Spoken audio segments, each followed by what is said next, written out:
Hello everybody, welcome back to Bellegarde Goodbye with the Component Cast. We are here today to play some Urban Jungle, and as for Urban Jungle, and as you can see we're all dressed up for Halloween. This is our Halloween costume special. I'm dressed up as a performer from the 20s. I'm wearing a nice hidden entry pin, as you can see here on my chest. Wearing a nice colourful tie, which you can't tell because it's in black and white, but hey, anyone who wants to see pictures of this can find it on the Instagram if they find me. Let's go through everyone. Roach, what are you dressed up as? I'm dressed up as a NCR Army officer. Nice. So this is hell. This is hell. I do this to myself. She got the armor piece today, so it's a bit tight and a bit not breathable. Yep. Yeah, this thing has not been molded to me yet. Oh. Cool. Utari, who are you dressed up as? I'm dressed up as Dr. Schultz, the character that I play in this game. For those of you who can't see on the podcast format, Utari is wearing a doctor's coat, carrying a stethoscope, and wearing a snake head. Which is very funny. I will admit. Rival is currently dying in the corner. So we can't go to him next. Red, who are you? Pika? Red is wearing a Pikachu hat and also has some red marker on her cheeks. Pika! Yep. And the kind of still somewhat dying Rival is wearing and dying still, slapping his legs and absolutely losing his goddamn mind. So, Does Rival require seeing a doctor? I think he does. I think Rival needs a doctor. Doctor, give me the news. He's got a bad case of, oh shit, why? Anyway, Rival's wearing the HMS Nevermore hat. He's dressed up as his character from Elite Dangerous himself. I'm dressed up as Roach's character from that. I was the GM. Yeah, you're dressed up as yourself. You're dressed up as Rival from Rival. You're dressed up as Express. Yeah. I just don't have any sunglasses, so yeah. I can't just stare at the camera and it would be smile. Would and be nap for half of the session. Yeah, that would work. I work to keep you involved. Right. So what we're playing today is Urban Jungle. You can find Urban Jungle on DriveThruRPG. It's a very cool one book rule set from Sanguine Productions. They've also done Ironclaw. If you order the print-to-order book on DriveThruRPG, you get this really nice, quite well manufactured and very solid hardback copy that is color, as you can't see on the camera, but it is color print. Otherwise, if you want to support us, you can support us here on Twitch, on YouTube, anywhere else of that nature. You can also find us on Patreon. You can find our links down below in the Doris link. You can also find our merch store there, which is another great way to support us. You can find all of our podcasts, all of our shows in podcast channels, except for this show. You can find us in the Component Cast Specials channel. So if you're looking for this, you can find that on the Component Cast Specials. If you want to find our Dungeons & Dragons show, the Animal Chronicles, or Urban Jungle, Search Quarry Announcers, the Whittaker show, the Great Schism, our Lantern show, It's Just Business, and our specials, including Elite Dangerous, Rivalzone special, the Grease, Regalis, Rugal special, the House, Time, Midgeman special, the Bath of Ghosts special, on the Podbean, Player FM, Podchaser, Listen Notes, Bloom, Play Apple Podcast, Overcast, Podcast, Castro, Castbox, Podfriend, Podcast Addicts, Podcast Republics, Bullhorn FM, and the Good Pods apps. Shows released on YouTube and the podcast channels at 12 noon GMT, Friday for Eleanor, Saturday for Lancer, and Sunday for specials. So we will have this episode of Bellegarde Goodbye up on Sunday at 12. So if you're looking for that, you can find it there. Please remember to turn on the auto downloader for your preferred app and to share this around with your friends who are equally as nerdy, and please leave a rating and review. And that is it. So we're going to do our quick opener and we'll be right back.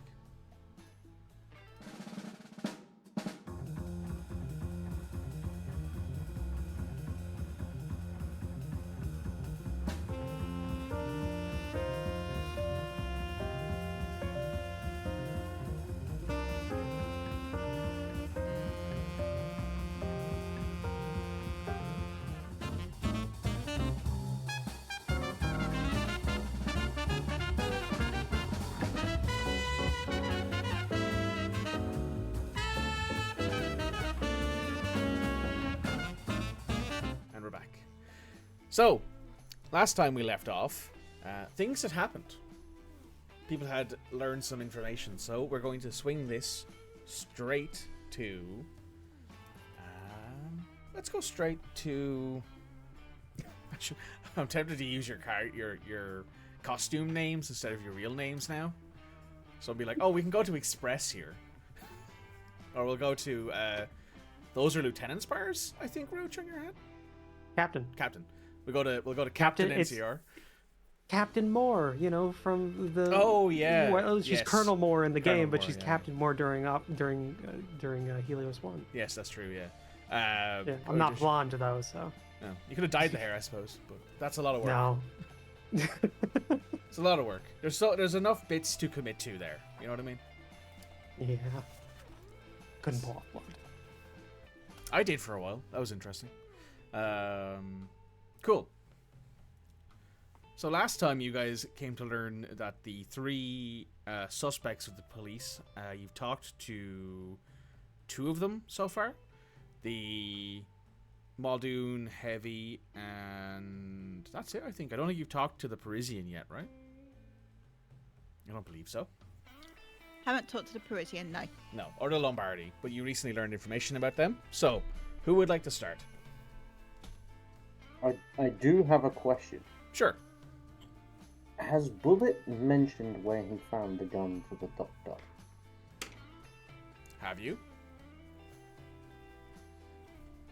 I believe so. When did this occur? Because I can't remember if Dr. Schultz relayed the information about the veteran he met. Because one important piece of information the veteran he met at the bar is that he took on a job recently in town working on those pillars.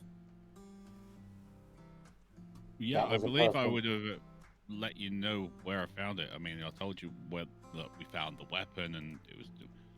Yeah, I think I forgot to forward that information. But that's something I remember was pretty pertinent at some point. I was going to mention it too. Wonder if the DM will be nice. Do I feel like being nice today? If you're nice, I'll give you your allowance this week. That's a lie. I mean, That's the a doctor flat could out just lie, say- that is. I Yeah. know. Okay, Sorry. Dr. Schultz is going to phone Bullet because just like player, the character has remembered information. That's true. Yeah, you can just call his There we office. go. Yeah. So you call up his office. Bullet, you're still in. So your phone goes off. Oh, Bullet, yeah. this is Dr. Schultz. You got a cold, Doc? Oh, can't help it. This is coming up in about 5 minutes' time because hardly fucking. This is Dr. Schultz. Yeah, Doc. What's up? I believe that I forgot to mention something quite pertinent to you. You said the other day about where you found that firearm, correct? Could you just relay that, jog my memory again? Yeah, it was in one of the street poles that goes into the earth. You know, one of the foundation poles. Yes. One of the foundation pillars under the pier type thing. Yeah. Yes, I believe I just remembered something. It just came to my head today. Did I mention that I met a veteran at a bar a couple of nights ago? Yeah, I think you mentioned something about that. Yeah. Yes, but what I forgot to mention is that he recently came into town and he told me that he'd taken a job working on those pillars. Really? Yes, it slipped my mind You until got a name for today. me, Doc? Let's see here.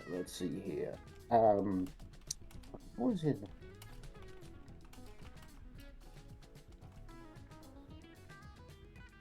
Sending out channeling messages to someone who passionately takes notes. Yeah. I'm genuinely struggling. I'm finding Pick it it hard off to if it's remember. that bad. Yeah, please take I it will off, be. Take man. it I off. don't want you struggling. We don't need to be like, hey, Lasso, you need to go home to Utari, who's passed out in his goddamn Yeah, get playroom. back there now. He's passed out. He's dying. You're He's still on a gotta go. camera. doctor. He's on camera. We can't help him.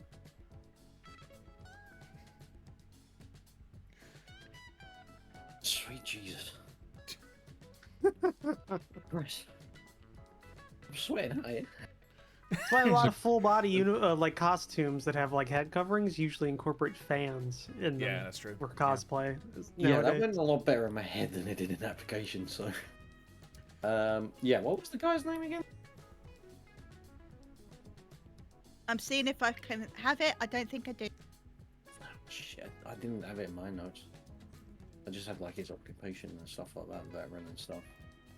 I only Sure. take notes for my character's information. Sorry, DM, but would my character recall the name? Surely he'd recall the name. Yeah, I'd say so.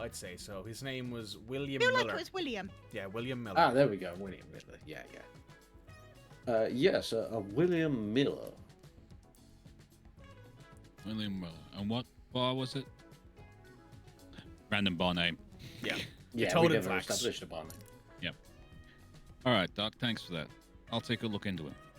Of course, but naturally, because of the nature of our conversation, you never got that name from me because I do not want a reputation of giving away names of people that I speak to about medical issues.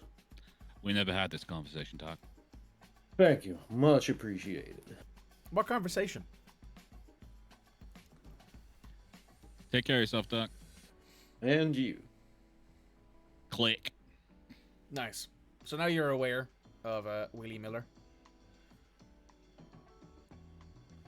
Who's next? I mean, I suppose I would, to continue on, I'd do my normal background check on this William Miller. Mm-hmm. Go to the bar, ask around, see if I can get any kind of description, things like that. Right.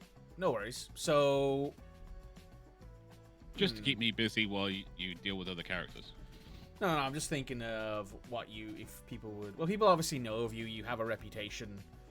People would probably be fairly, aware of who you are, what you do, and why you're there.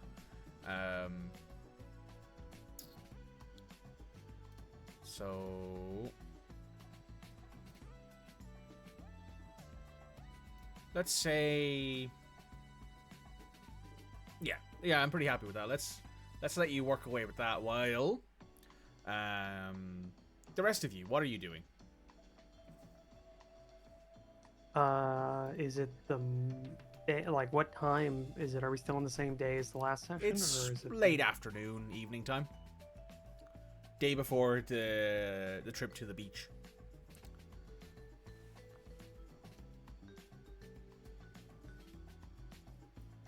I think we already part? Yeah. I had work to go to. Yes, that's true. You had to go to your evening shift. And the doctor had just gotten a bunch of information from his friend in the Parisians.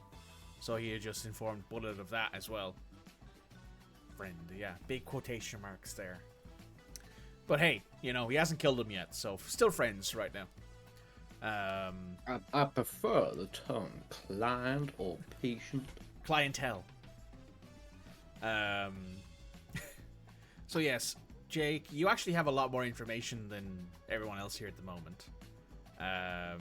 Given that And the that's doctor the way it is, should be. yeah, that's true. The doctor has told you everything about this Parisian, and also has told you lots of stuff about the potential Miller's potential involvement, and also I think, if I remember correctly, Ace, you had information come up. Ace and Lucy went to see Jake after we went to see Viola. Yes.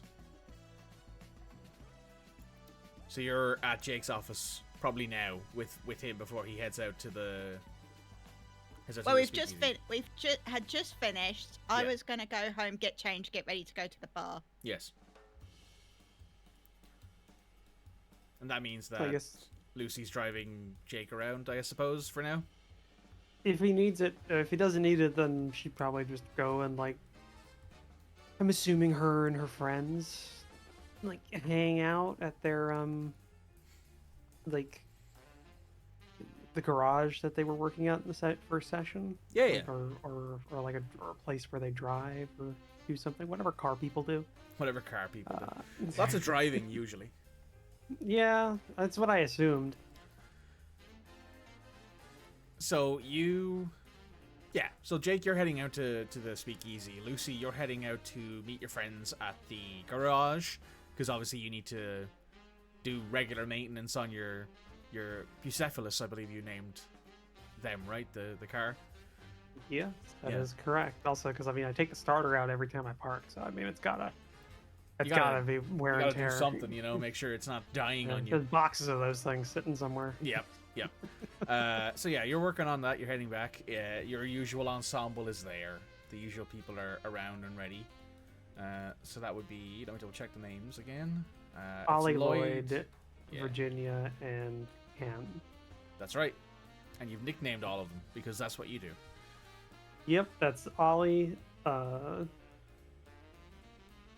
Like Lloyd and Ken are just, they were already shortened because I'm assuming Ken is short for Kenneth or something. Yes, Ken is short for something Kenneth. like that. That's right. Yeah. Yeah, Lloyd couldn't think of anything for that, and for Virginia, it's just she just calls her V. Hmm. Yeah. Like, So everyone's there. They're all working on their own private things because obviously they're getting prepared to go out to this thing tomorrow that they're going to be showing off at. So they're all getting prepped. So Lloyd has his bike up on a stand. He's polishing the wheel spurs. He's checking all of the filters and the engine line, the fuel line and the brake lines and everything like that, making sure everything's topped up and ready to go.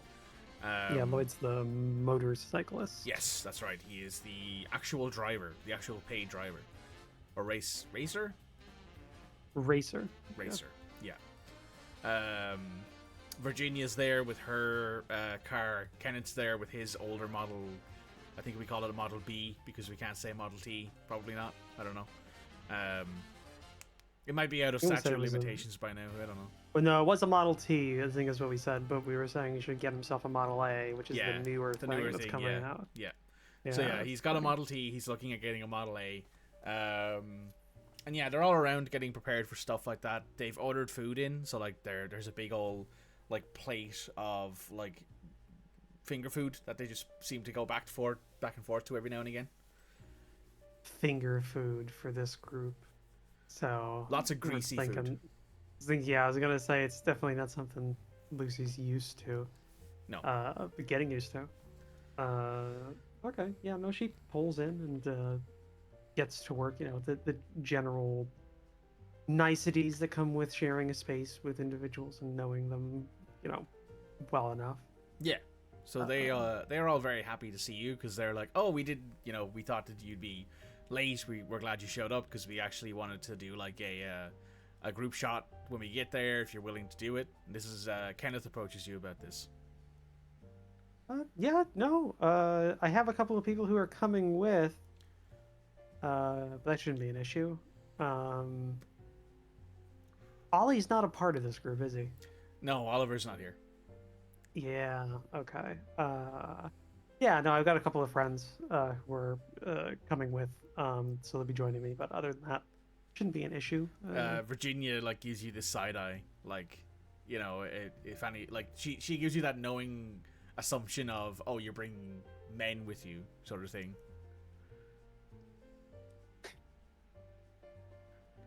In the unspoken language that they share, she gives them like, kinda, but not.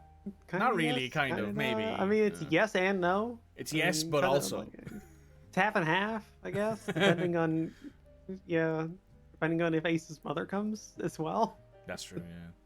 Oh, she's Yeah. going. So yeah. So yeah, they're very happy to have you around, and they're chatting away with you about things. And Duke's trying to get himself a sip of the chilled water. He's having a bad time today because there is no room on my lap. I am bolt upright. It's just an L is my body right now because I cannot lean can't back lean, at all. can't move. Yeah, so he's got his claws in my leg because it's the only way he can Start stay climbing up here. the canvas. God, I hope not. This thing costs way too much money for that. Yeah, no, it's just she'll the small talk and everything. If they ask like what she's been doing the last couple of days, she'd probably be a little about evasive about the content of what she's Yeah. doing, but she'll probably be open about the fact that she's got technically, I guess she has a job. Technically. Like she's kind of become a driver for this private eye. Yeah. And He's that's not exciting. paying you, but the madame is. So, counts, right? Yeah, well, I mean that's specifics. We don't need to get into specifics, and also like whatever she's getting paid, she doesn't care. That's fair. Yeah, in your case, you probably don't care. No, it's going into a black hole that is her bank account. That just kind of like For now. Who knows what the Great Depression will do? That's future Lucy's future. problem. That's like a few months from now problem, I think, or next year problem. I think I looked that up. It's like a year from now or something like that. Yeah, it's like a next year thing. Okay, so they're not going to ask you too many details because they, it's sort of a general rule of if you don't want to get into details, you don't ask, sort of thing. And they obviously tell you don't want to get into details, so they don't ask anything specific. But I would like you to make a mind observation roll, please. Well, Right. Duke is like, pet me. He also doesn't understand because I have the leather gloves on. So they're, Where's the Every hands? time I go to- Where are they? every time I go to pet him, he kind of like shirks back a little bit before he smells them. He's like, Yeah, oh, bud. that's my mother, isn't it? Let me bring out my dice precariously. Just don't drop them. That'd be the most annoying thing. Clean them all up. Gone forever. Gone. At No that longer point. exists. Yep, gone forever now. Yep. Wait, what was the role you wanted? Mind to make? observation. Mind observation. Check what my stats are in that. D8, D6, D8. So, the leather gloves are gonna Making it a be little bit the first difficult, thing eh? to come off some point. Okay, gotta pour these out so I can get a hold of something. D6, D8.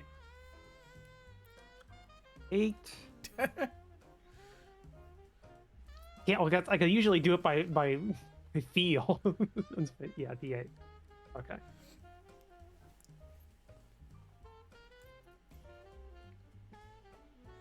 Eight, 5, and a 1. Okay, so 2 successes. So while you're working on Bucephalus, you hear Lloyd talking to Kenneth about like the magazines that'll be showing up, the zines as they call them, will be showing up. There's a couple like driving magazines that have sort of started out, and they are like trying to find big things to get them printed and get some interest in them.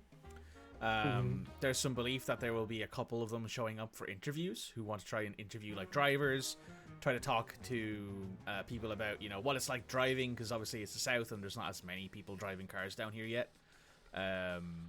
So there's some sort of drive to get, which is ironic, some sort of punny drive here to get people to try and drive cars, get the industry rolling. So there's a belief that Lloyd is actually already going to be approached by multiple of these people throughout the time, because obviously he's been a circuit racer. He's going to be heading further east probably pretty soon, and then maybe north again to go to other circuits that'll be opening up, and then come back west. So there's some belief that he'll probably be hounded most of the day, and he's open about that. He's like, yeah, you guys, if you need to, you can, don't need to worry about hanging around for me, because if I get hounded by these, paparazzi, I'd rather not have you guys lose out on your day waiting for me. So, and Kenneth's like, oh yeah, don't worry about it, man. If you need though, right? Don't be afraid to say, hey, will you guys drag me away from these people? And he goes, yeah, no worries. I'll be sure to say something if something gets a bit too extreme. Okay.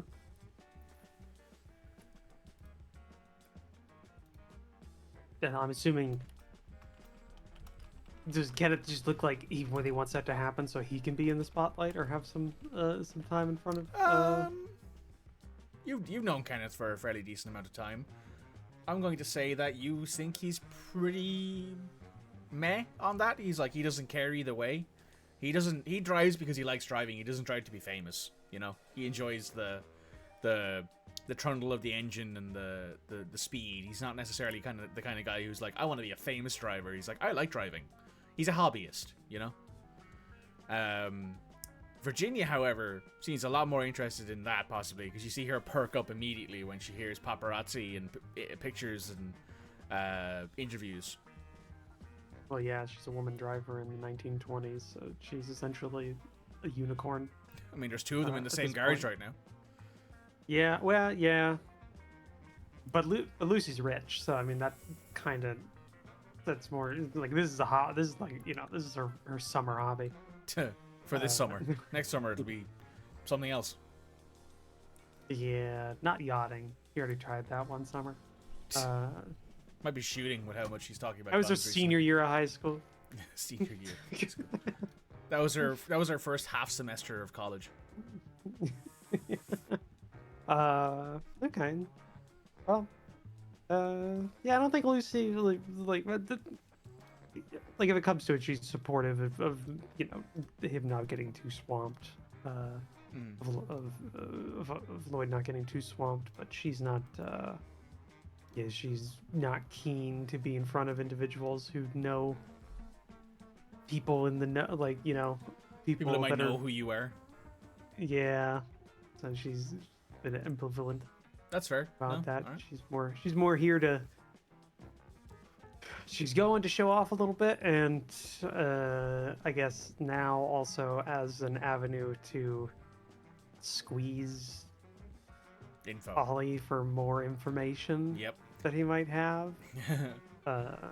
Okay. So No worries. So that's basically the end of the interesting conversation that happens there. A lot of the rest of it is just talk about cars and the bike and, you know, bits and pieces that need to be done so that way it's prepped for the sand tomorrow.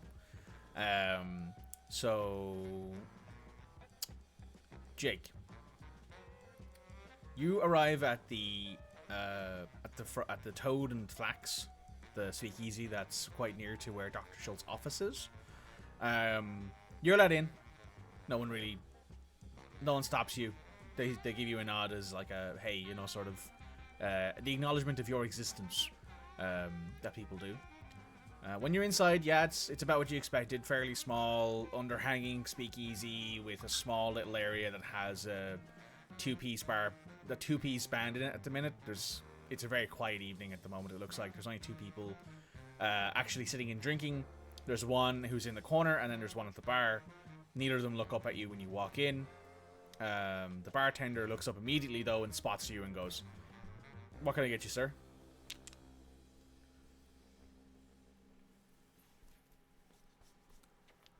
You're muted. William. Oh, I thought you were talking to me. Apologies. I was talking to Red. This is the problem with you two being I'm in the sorry same room. about that. I'm never sure who you're talking to. Yeah, I know. We have that problem ourselves, and we're the only two people that live here. Don't ask the ghosts on the walls. No, it's the voices that I have a problem with. That's true. Yeah, I'll take a whiskey. Neat. Yeah. Cool.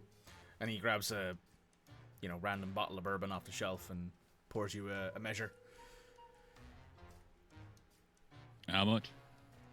Money. Give him money plus money. Yep. That's for some information. Sure.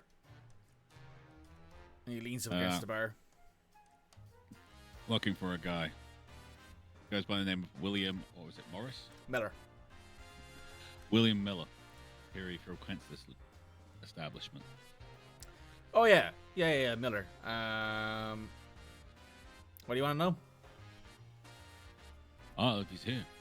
No, he's not here today. Does he come in on a regular? He's here twice a week, maybe. I think he likes the quiet. I can appreciate that. Well, I kind of need to talk to him. Right. Friendly conversation. Well, I assumed. I don't think we have any way to contact him here. Might be in. How about I leave you my card, and if he comes in, you give me a call. I can do that. And he takes the card off of you and like leaves it underneath the table with a little note next to it. Not about my drink. Appreciate it. No worries, sir. Have a good one. And I wander back out, You wander back out. feeling the burn of the liquid go down my chest. And then you feel the burn of being shot. Damn. No. Would be funny, but I'm not that mean. It's a very noir thing, just like the voiceover. Just like, I felt the burn of the whiskey, just like I felt the bullet of the 35 go right through my guts. Yeah. The whiskey burned. The stab wound burned harder. Another Wednesday in this city. Yeah. Another Wednesday in this shithole As I'm town. falling to my must be a Tuesday. Yeah. You wake up 4 days later in the hospital like, this fucker again. These goddamn dramatic death scenes. It was another Sunday.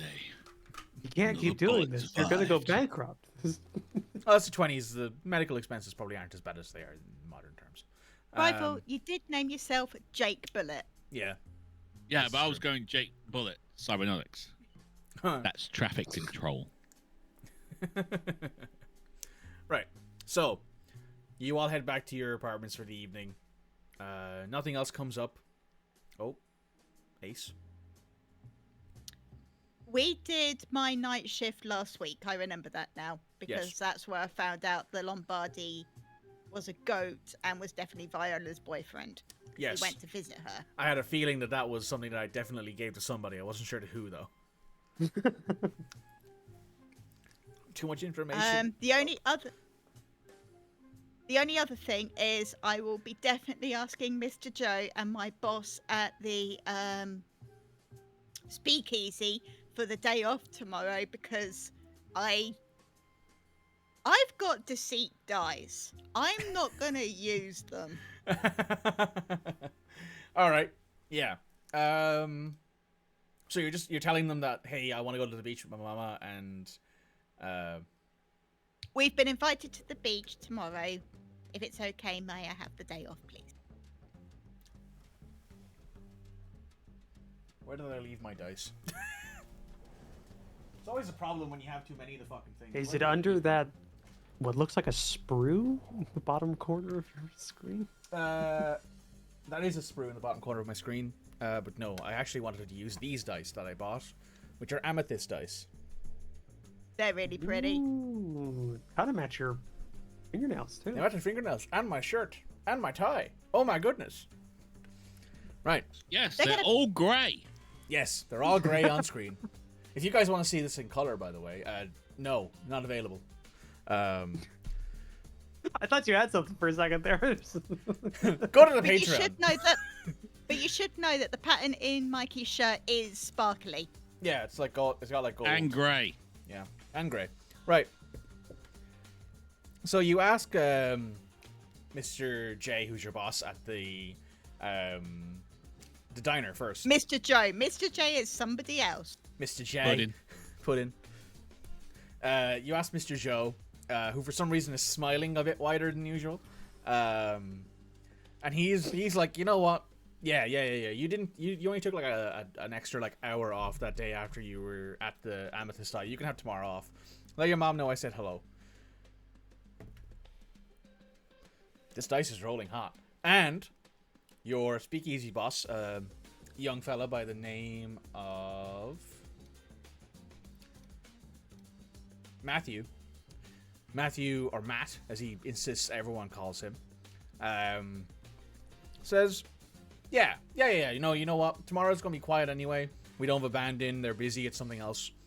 So you know what? Yeah, you can have tomorrow off. No worries. Thank you, Mr. Matt. And for those of you who wanted to know, I rolled an 18 and a 16.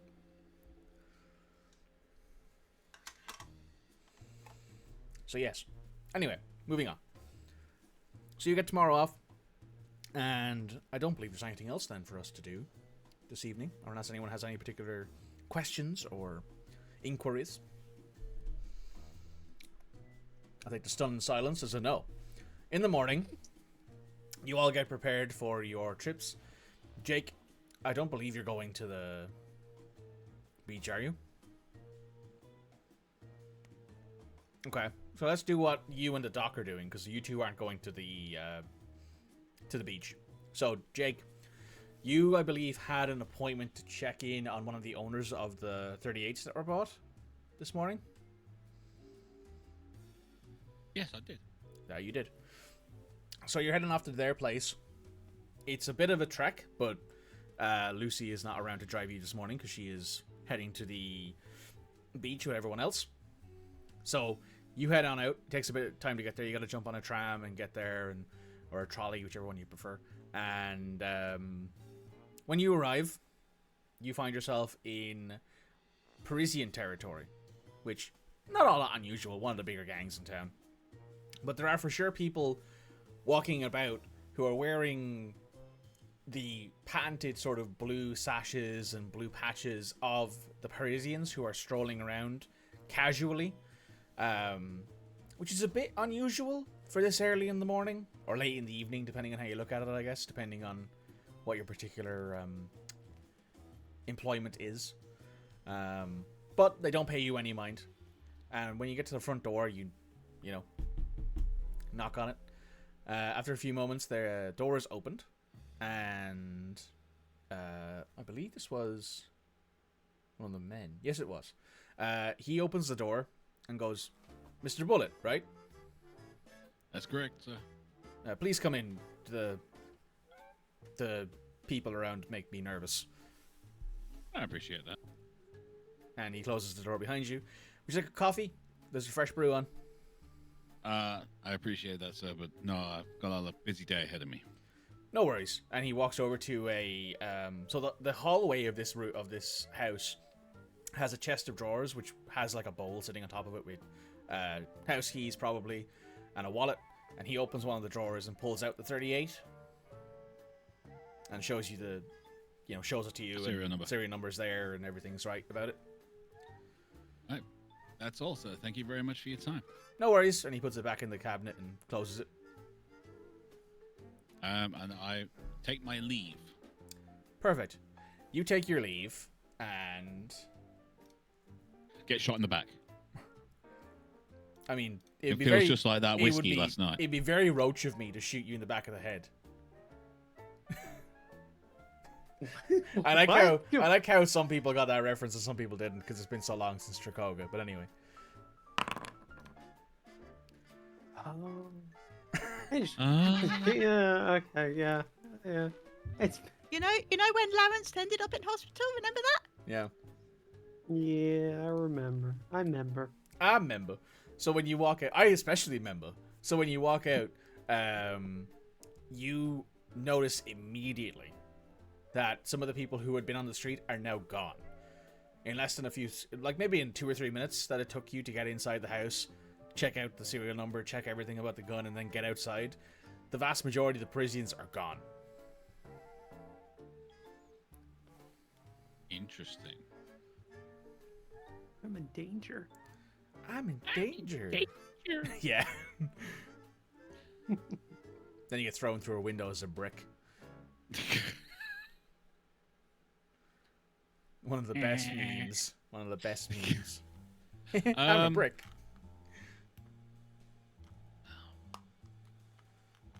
So the street is fairly clear now, and it's obvious that something's changed. Yes. I will make my way as quickly as possible to the nearest tram. Cool. It's basically the one you Without got off on. Sprinting. You're moving Because, with purpose. Yes, with purpose. With a goal in mind. Mm-hmm. As you move...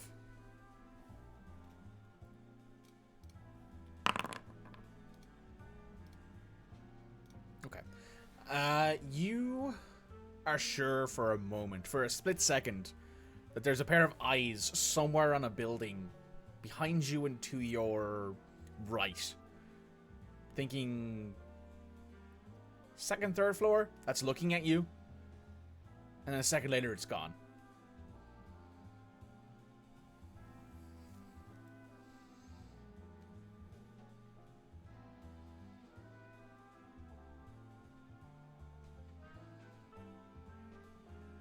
I don't know.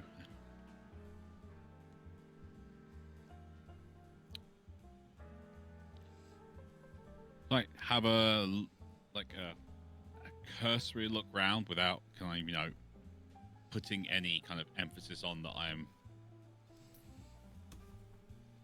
I think you can. Give me a second. Yeah, because I've got like streetwise and things, can't I? Yes. So you're attempting to. You're trying to. You're decidedly not doing this quickly. You're doing it in a way that makes it look like you're not actually aware that someone was looking at you, right? Yeah, I'm basically Right. So in that taking case, a look round without actually kind of. Like, yes, without giving away the fact that you're aware. So in that case, you will be making a will. Yep. The deceit. Yeah, will deceit with streetwise. Okay.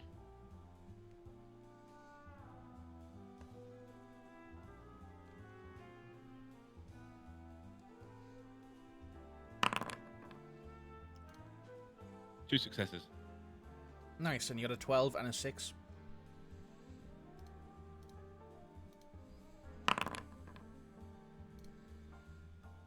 Okay. So you turn around as if you're like checking the address. You're checking the street you're on. And as you turn out of the periphery, you note that one of the buildings has like this row of windows. And there's one or two people sitting in them. There usually are people sitting in windows, people who smoke, people who maybe are taking an afternoon break from whatever they're doing inside these buildings. You notice that two of them, two of the people sitting in this particular windowsill, these particular windowsills, are Parisians, and they are the people who were on the street a second ago. They are not looking at you anymore. They clocked you and then immediately looked away from you, basically.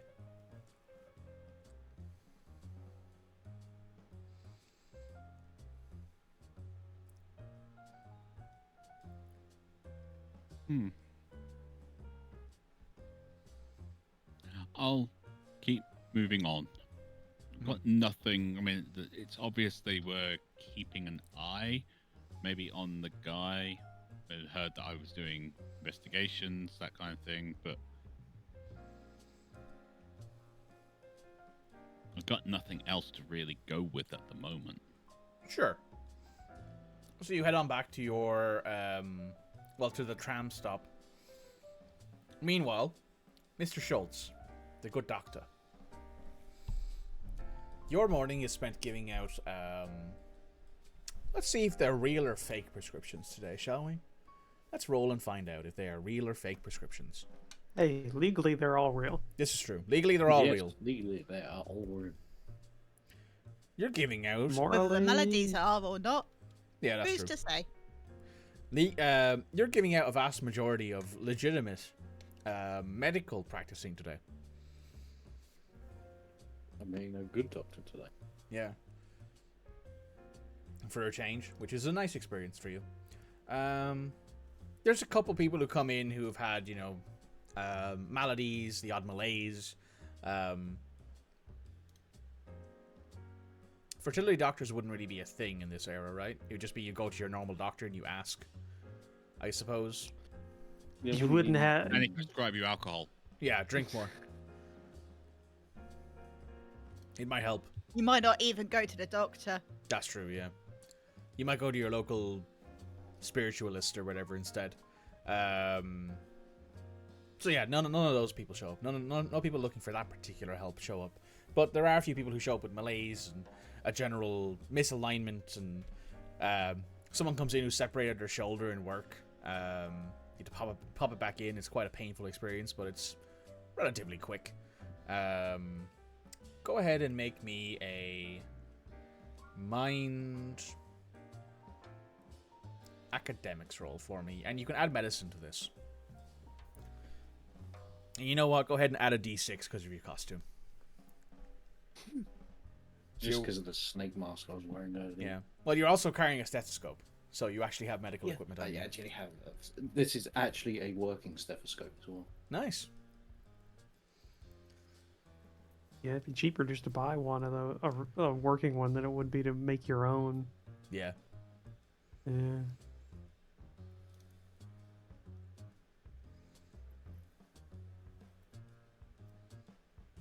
Gifts. Look here. Sorry, what am I doing again? So it is mind, academics, and medicine.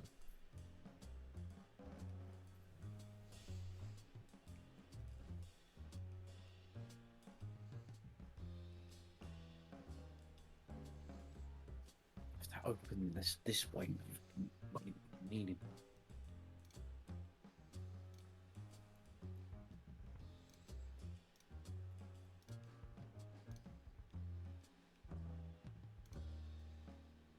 And you said an extra d6 as well. Yes.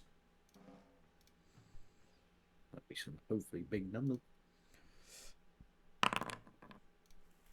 That's a 26 total. That's pretty big.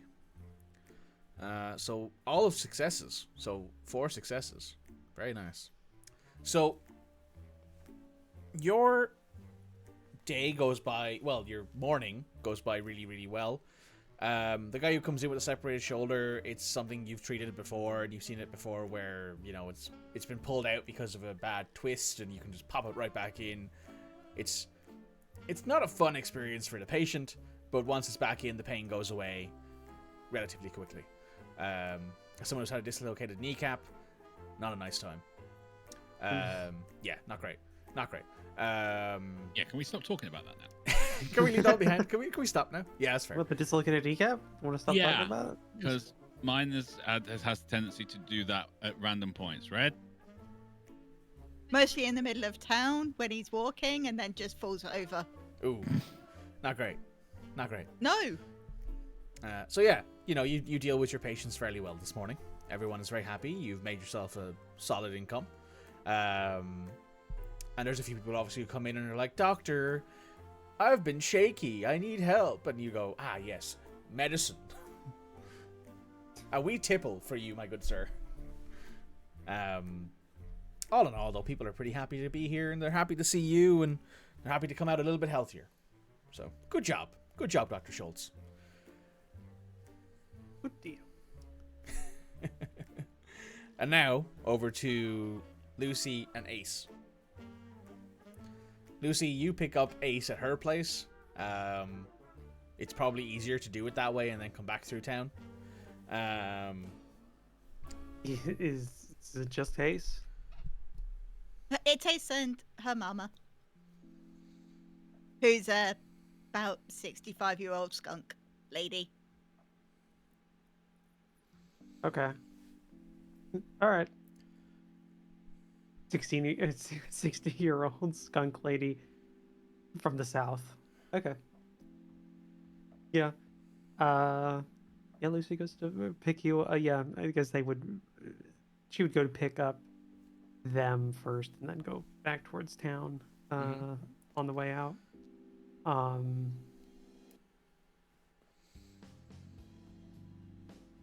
Oh, right.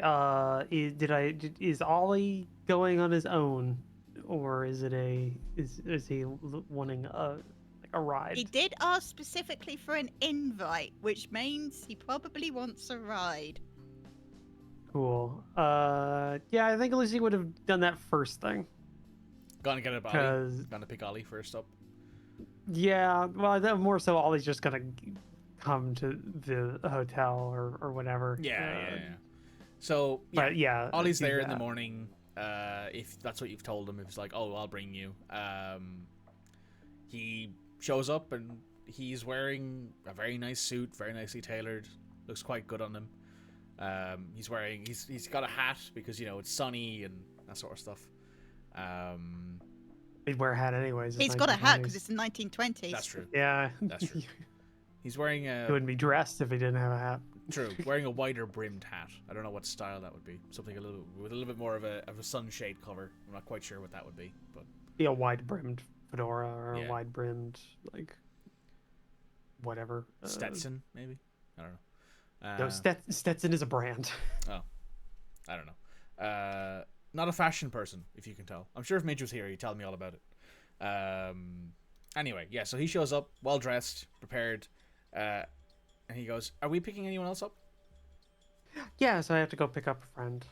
Oh, no worries, no worries. You want me to get into the back seat and leave them in the front, or? Wow.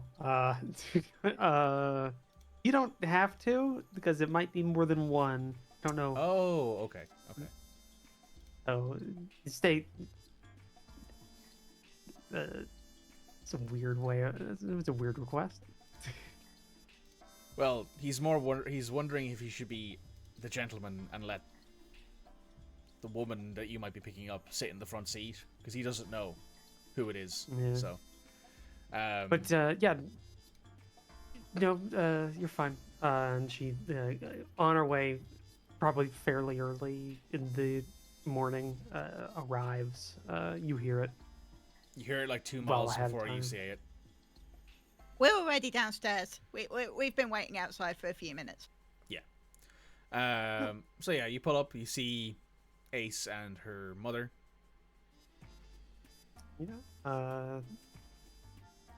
Park. Now, and, Mama, this is Miss Lucy that I've been talking to you about. Miss Lucy, this is my mother, Mrs. Blossom Stone. Oh, it's a pleasure. Hello, my dear. And she holds out a paw. Lucy goes, just shake it. Yep.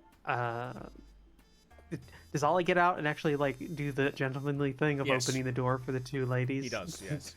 Okay, good. And the second that happens, Miss Stone turns and goes, "Oh, who's this handsome young gentleman you're bringing with you today?" Oh, he's my friend Oliver. It's a pleasure to meet you, ma'am. And he, he's standing there at the door, letting them in. Now, Mr. Oliver, now is that your given name or is that your family name? That's my given name. Jeez. Now, we've just met. It would be rude to not ask your full name. Oh, that's fair. My name is Oliver Albright. Did you hear that, Mama? He's one of those Albrights. You will see his trucks all around. Oh, yes, that's right. Yes, I think I saw them delivering to the corner store the other day. And he's like, yeah, that's right. Yeah, that would have been Jake, I believe, on that run. Knows everyone working under you. That's very surprising. Respectful. Actually. It's very respectful. Oh. Yes. Well, thank you, Mr. Albright.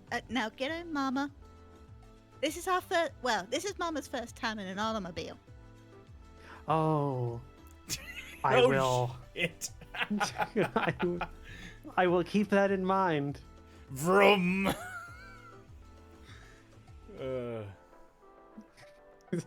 You're gonna have a great time. Oliver's just looking at you like, oh no. After helping Miss Stone into the car, he circles around and gets into the passenger seat. Yeah.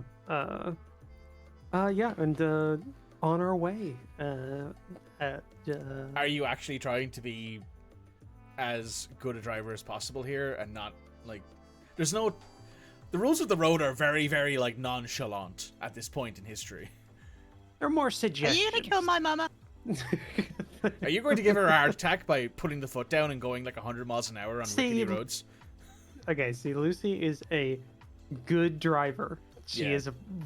Well, probably it one doesn't of the matter how best- good you are. It's a case best of drivers you've you got could be in this game. 65-year-old woman in the back seat of a 65 in the 1920s. Yes. This lady is old.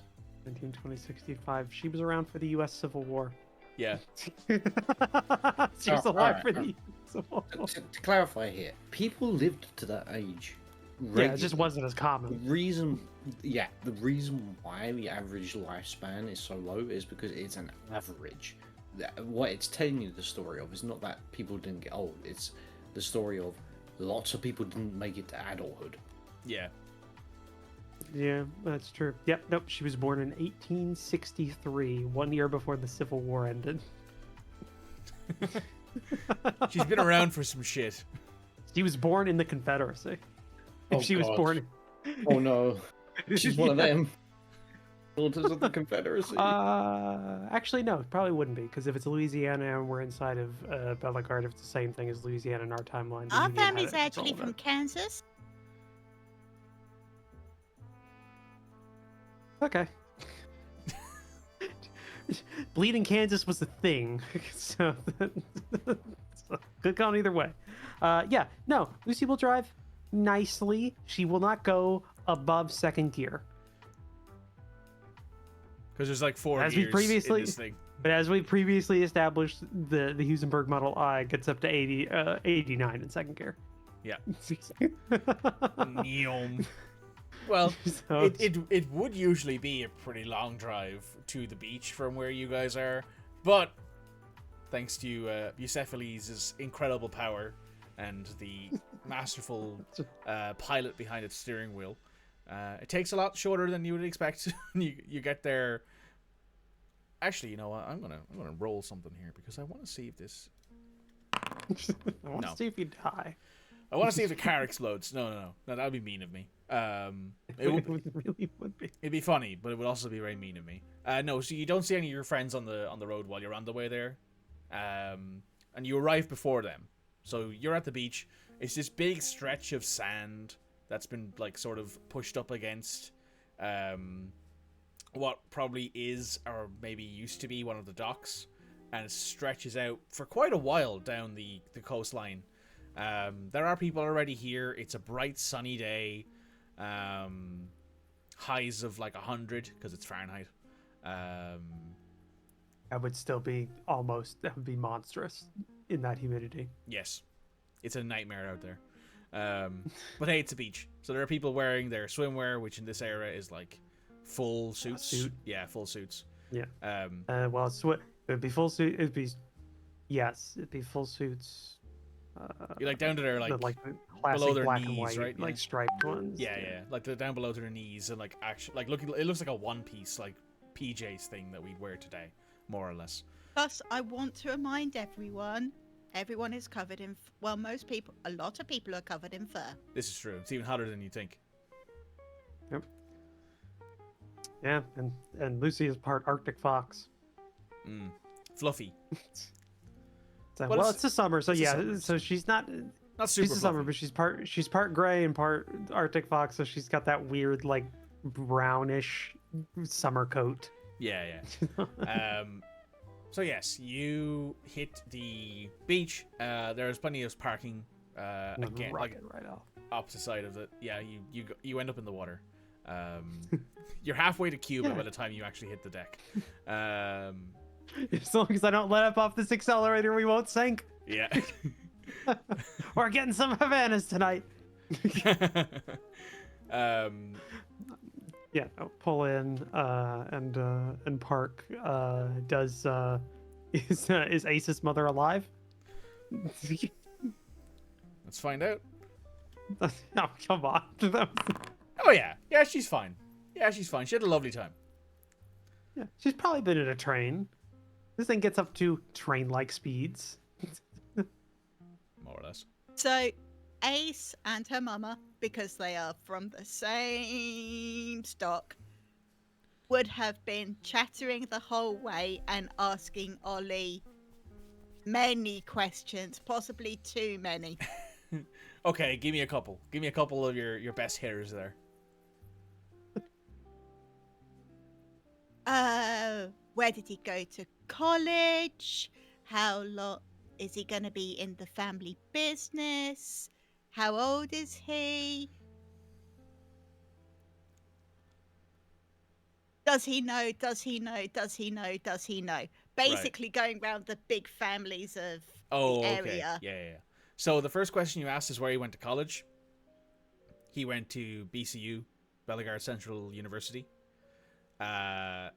Family business was the next one, I believe. Yeah. whether he's going to be in the family business.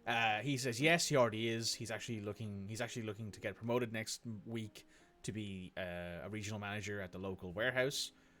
His dad has basically told him to work his way up the ranks. So he started off as a driver. He is now going to be a actual management position. And then the third question was how old he was. Yeah, but maybe skip that one because that is very personal and they're not that rude. And then it's a case of what connections he has. Yeah. Like he knows most people you ask, or like people near those people. Like you probably ask about, the commissioner, and he's like, yeah, Dad and I went to like a dinner that he had once, and the mayor and various other people around that he's like, yeah, I know them, I know their kid, or I went to college with somebody who knows them, that sort of thing. I think that's it, because Ace knows why she's here, but also it's kind of Lucy's job to actually do some of the asking. Does your mama ask any questions that she shouldn't ask? Oh, that's like totally like Probably. half the women in my family are from the South. Yes, they will ask. The answer there is okay, yes. they Yeah. would. Are genetically predisposed to ask questions that are improper and embarrass you. It's like an AIM 9. It heat seeks right to it. Like it Yeah. goes right. It goes right for it. Blossom would ask how long you've been betrothed. I like how Roach is in the middle of taking a drink there as well. That was perfectly timed. This is a dice roll situation. I do a car check just to see if I stay on the road. That would be funny, but no. I ran over a giant insect, or whatever we're shit. gonna call it. Yeah. The equivalent of an armadillo. Yeah, boom, boom. Yes. He thinks for a Fire moment. shredded. Oh, good lord. He thinks for a moment and goes, I was betrothed, but not anymore. Strategic. Now, Mama, don't ask things like that. They're just friends right now. They're just friends right now. Wait, you were betrothed? Yeah, I was young and before college, and Dad thought it'd be a good idea, but certain things happened, and they broke it off, so. Interesting. He pulls out like a packet of mints and offers you one. She'll take one. Yeah, she'll take one. Without taking her eyes off the road and just. Now he like takes it out and just hands it to her. It's like, do you want a mint? And she goes, yes, and he puts it in her hand. Yeah. And does the same to the two Thank people you. in the back. Thank you, Mr. Albright. Of course. Now you get to the to the beach after all the gossip has been had. So you park up. You don't see any paparazzi around yet. There's no one, with the cameras and the press in the hat, anything like that. But the beach is busy. There are people already out here. There are people already out here enjoying the mid-morning waves. This is probably a good question for Roach. Do you know if there's good surf in the Gulf of Mexico? Depends on where you're at in the Gulf of Mexico. Louisiana? No. Cool. There's too many islands off the coast. Ah, yeah, that would make sense. So the breakers get dissipated quite easily, especially around like New Orleans. Yeah. I assume if you were on You're like like- the peninsula or out in Florida, it'd be different. Well, Florida, yeah, Florida's got decent surf. Summer you'd have a bit better as well because it's just hot. It's all like the Gulf of Mexico is one of the hottest like bodies of water like on Earth, so that creates a lot of waves. So Yes. like So there are There'd some be people trying to surf, but there's not great surf out there.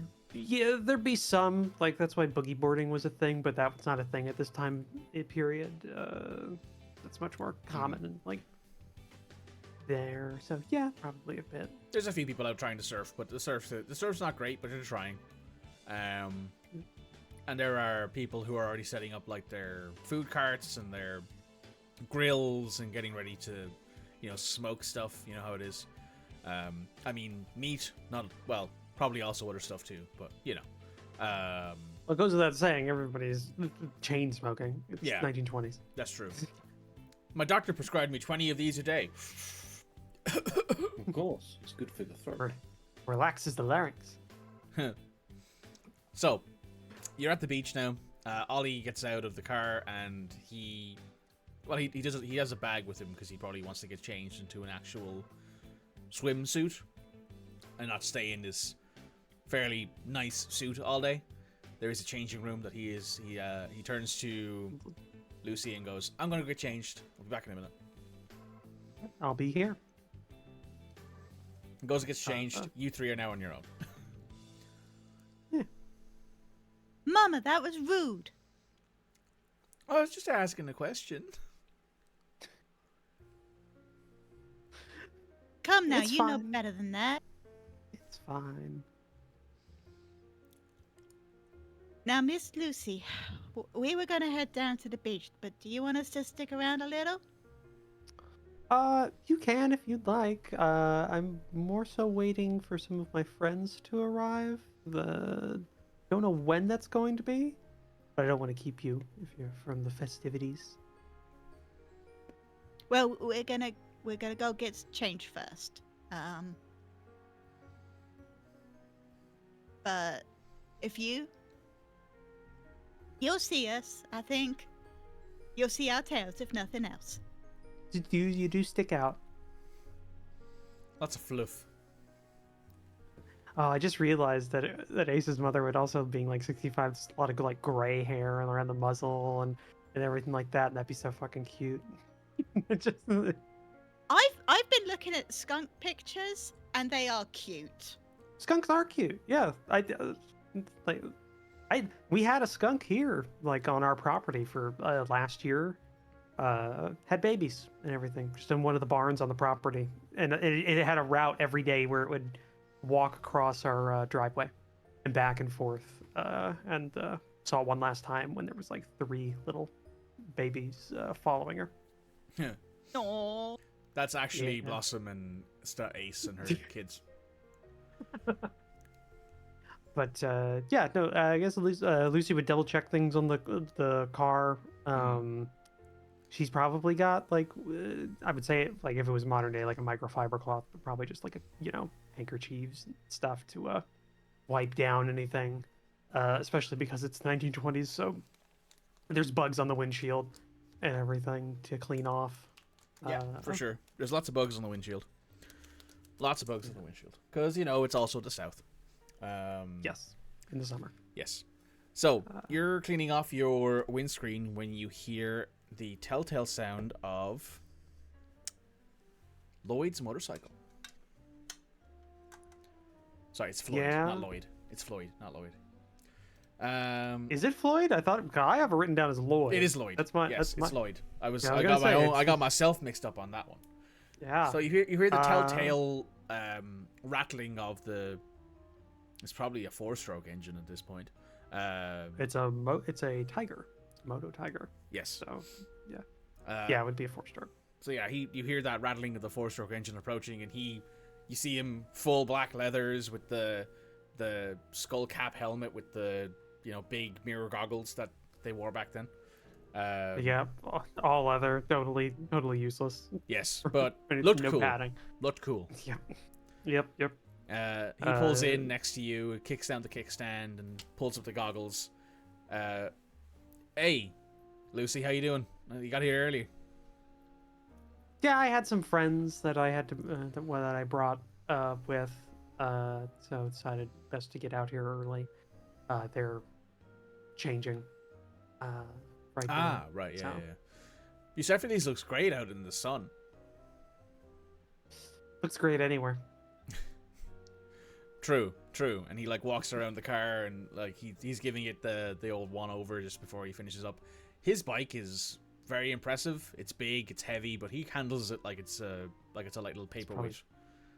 Probably freshly waxed. All the Yeah. the metal is cleaned and Yes. everything. Just, yeah. Everything's spotless, as spotless as it can be.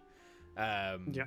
You know, at this point, Oliver comes out and he looks over and sees you with Lloyd and gives you a wave and comes over, and Lloyd looks at you and goes, "Your friend?" One of them, yes. They're still changing. This is Lloyd, Ollie, or Oliver, Lloyd. Lloyd takes off his driving gloves and shakes Ollie's hand. Pleasure to meet you. Nice to meet you too, Ollie. And they, talk about. Ollie goes, "Oh yeah, so you drive the bike?" And he goes, "Yeah, this is mine. I've won a few races in it." I was like, "Oh, that's cool." And they talk for a few minutes about that, and then Ollie turns to you and goes, "I'm gonna go head on the beach. Do you want me to see if I can scrounge up coffee or something?" Coffee? It's about 100. No. What about a juice? See if I can Sno- find a juice. Snow cone, if they've got snow it. yeah, possibly. Yeah, I'll see if there's a snow cone around. Yeah. Any particular That's- flavor? Yeah. I mean, it's a snow cone, so there's only going to be cherry and lemon. That's all you're going to get. Which one would you prefer? I actually don't mind lemon. I know a lot of people hate it when I've been around, but whatever's available, All right. I'm good with. Yeah, Sure. just I like shaved ice or whatever. I guess snow cone and shaved ice are the same thing, but Yeah. yeah. Yeah. So he gives a nod and gives a quick wave to Lloyd. Ollie's swimsuit is tailored to him, and even though he's quite fluffy, because he's got that like Mexican wolf fur, which is quite dense but very light. Somehow he's not quite sure how it works, but it's very, very feathery, I suppose would be the term for it. But yeah, it's a 2-layer thing. It's got a dense undercoat, and Yes. a light and fluffy outer coat. Yeah. Even with that, you can tell that he's quite well built, and he immediately heads out to the beach to go and grab whatever he can find. You can spot him walking on the beach for a while. There's not very many people on the beach right now. At this point, Ace and her mother appear from the changing room. Is Lloyd the one that comes in the diner sometimes? Yes, Or is that Kenneth? Lloyd is sometimes around the diner. Now I know you, sir. Oh, I know you. Ace, right? That's correct, Lily Stone. Yeah, this is my friend. You've met. Apparently. I go to the diner that she works at. Good coffee. Really? Yeah. I'll have to go check it out. You have. You have Oh, Turkish blend. right. Right. It's been a while. It's been a week or two. It's been time. It's been time. Yeah. And I've also lost like 13% of my body weight in sweat. So right now, so Hydration, kids. It's 10 good for you. 10 more minutes, Roach, and then yeah. you This can was consent. full when I started. Yup. This. Oh yeah, Jip works at the diner, and this is her mother. I keep forgetting the name. Blossom. Blossom. Blossom We're- Rosestone. We're on flowers. Yeah, Blossom Right. Rosestone, yeah. Yeah, Blossom Rose, and ma'am, this is my friend Lloyd. It's a pleasure. And he tips his non-existent hat because he's wearing the skull cap, but it's on the bike right now. Into the- Yeah, Mm. does the... Oh, you're... Blossom is immediately infatuated with this motorcycle. And is like, "Oh, you drive this. This is really, really, really impressive." And Lloyd is like kind of taken aback by this older woman who's all of a sudden very interested in his motorcycle.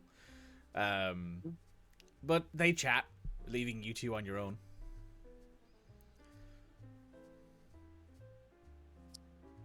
So You your wanna mother keep us likes around? motorcycles?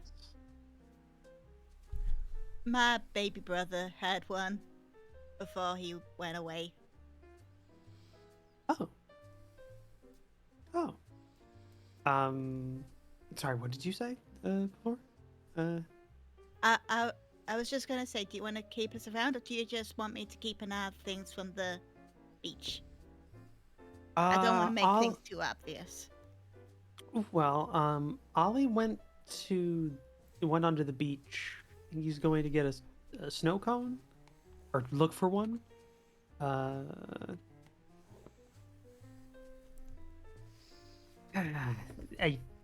We need to. Well, you know why we're here, among other things, but But I don't know how to bring that into the conversation. Yeah, neither do I, because we don't usually talk about stuff. So it would be weird. He was to at the start. Amistad, though. I think I saw him with you. Yeah, but yes, that's true. We still don't talk about things often. They're busy fucking. You know what? I'm not gonna ask, but when he comes, I'll tell you what, if he's on the beach at the same time as us, then I might make a friendly conversation about what happened at the Amistad and say that you and I are having a look into it, and tell him a few things and see if I spot anything. Yeah, that'd be good. I'll try and do the same if I get the time or if I get the opportunity, without being too obvious. But I'm not gonna get a huge amount of time onto the beach because there's gonna be a lot of commotion up here in the nearer future. I think, since Lloyd's here now. So. I will say though, you want us to sit on towels or something on the way home, because our tails are gonna get full of sand. Yes. Yes, please. I did not think about that, but that's yes, please. But it's not a huge deal if you don't. I'm not trying to but it's no. like... I understand. Ours are fluffier than most. She looks to her tail, which is a foxtail. It's also fluffy. Yeah. The least fluffiest tail of people here right now is actually Lloyd. By a margin. Like, his tail is not fluffy at all. Oh, yeah. It's more aerodynamic, ironically enough. At this point... He's a racer. Exactly. At this point, you hear the telltale pitter-patter, that pop, pop, pop, pop, pop, of Kenneth's Model T and Virginia's Model A. They're slightly different, because obviously the Model A is slightly higher power, slightly newer, better timing, but they sound fairly similar because same manufacturer, same methods. Don't forget the gear clash. Yes. Since the clutch hadn't been invented yet. No. Great time for everyone involved. Yes. You didn't even have an accelerator pedal on the Model T. You had an accelerator lever on the steering column. Go, not go. Yeah. Yep. Essentially, yeah. Watching somebody go through how to drive a Model T on YouTube, it's amazing. Like, I don't understand how that thing sold. It's very similar to trying to pilot a boat. It's like a tractor in a lot of ways. I mean, well, think about iPhones. Like, the latest generations have just been the same phone, recycled over and over again. People still queue up to buy that. But yeah, no. We'll see them coming in and give them a wave. they pull in. They pull in a little bit further away from you guys because you guys have more show cars. Their cars are much more normal, much more show cars. Bucephalus is a workhorse. I mean, you can be both. That's true. So yes, Kenneth and Virginia get out of their cars. They turn off the cars, which has a procedure, and they come over. And at this point, Blossom has talked the ear off of Lloyd. and has come over to you three. Lucy doesn't help. Nope. Nope. Lets it happen. That's Let it happen. not involved. Nope. At this point, Blossom comes over to you two and goes over to Ace and goes, "All right, it's Lily, Rose. I think I'm ready to get on to the beach." I agree, Mama. We'll see you soon, Miss Lucy. Need anything? You know where I'm at. Thank you, dear. Save for us. And they Now come on, Mama. We're not to get too much sand on our tails. We gotta get in this lovely me automobile on the way home. Oh, okay, yeah. And at this point, both Kenneth and Virginia come up. Lloyd comes over and goes, "She's a lovely woman, but my God, could she talk?" What are you saying? You don't what? You don't like explaining everything about your motorcycle? No, that was To a actually quite lovely fun. old- That was actually quite nice. It was the conversation about if I'm married afterward. Yeah. Anyway. I drove them there. Oh. With Oliver? Yeah. Oh. Yeah. Oh. I'm sorry? I knew what I was. No, I didn't. I was gonna say I knew what I signed up for, but I didn't. Fair enough. Roach did. Roach did, but poor Lucy was like, "Ah, it'll be Red's fine." here to cause chaos. Yeah. It's a very Pikachu method. So yes, I actually, you know what? We're not going to get involved in this because it is break time. So, those of you who want to, go grab yourself something to drink, grab yourself something to eat. We'll be back in 10 minutes. Pika. Hey, come here a minute.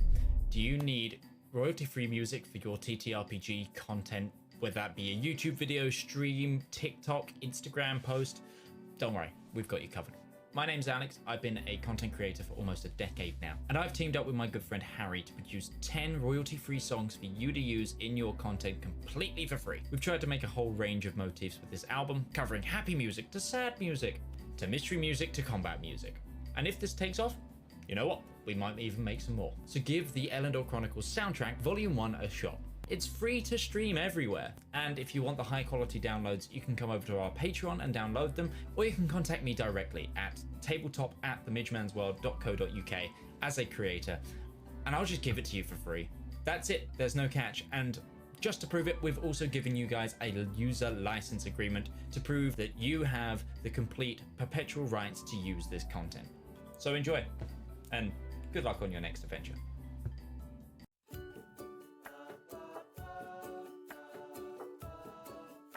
Oh, good day.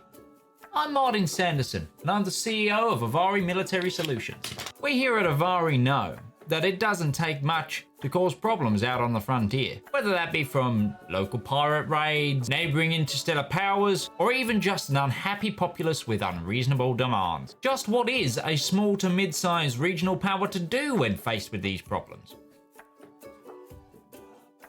You look to Avari for your solutions. With open-ended contracts, well-trained personnel, state-of-the-art aerospace forces, and competitive rates, we stand ready to help find the right solution to your problem. So if you have a problem, why not call Avari for your solution? Our operators are waiting to take your call, and consultations are free of charge. Avari Military Solutions, a solution for your problem. Avari Military Solutions is not licensed to operate within the Kark and Dre Baronies, the Andes Corps, or any Class A combat zones. AMS is a subsidiary of Omni Radiance Holdings, a family company.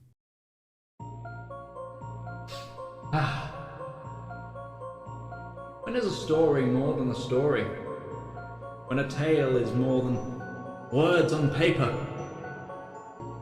When is an ad more than the script it's written on?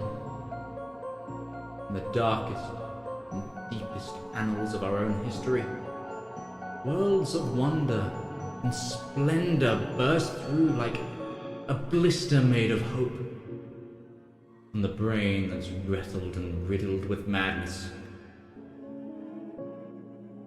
a radiant pustule. Writing, art, that's storytelling That is the true lust of life.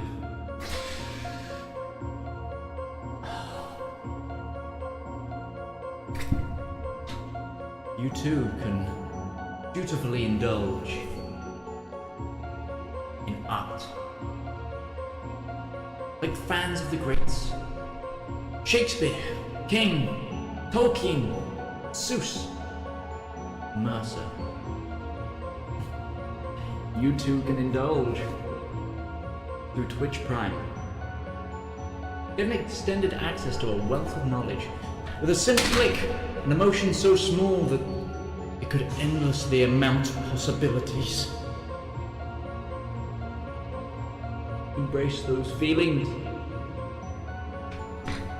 Support art. Support the component cast.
Perfectly timed.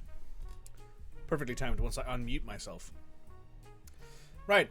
Everyone's back. So at this point, Oliver approaches. You see him approaching with this big, almost like a card paper holder of shaved ice. So like there's a tray and there's multiple like little cones of shaved ice in it. And he approaches and goes, "Yeah, I mentioned. I know you mentioned you said you had friends coming, so I said I'd get more than just two." And then he waves at Kenneth and Virginia. Thank you. That's very thoughtful. And he like leaves them down on a nearby like wood stone fence instead of leaving them on Bucephalus or on the bikes. You know, it's poor manners. He hands you one. It's a lemon flavored one. He takes a lemon flavored one for himself. Lloyd takes a cherry one. Virginia takes a lemon, and Kenneth also takes a lemon.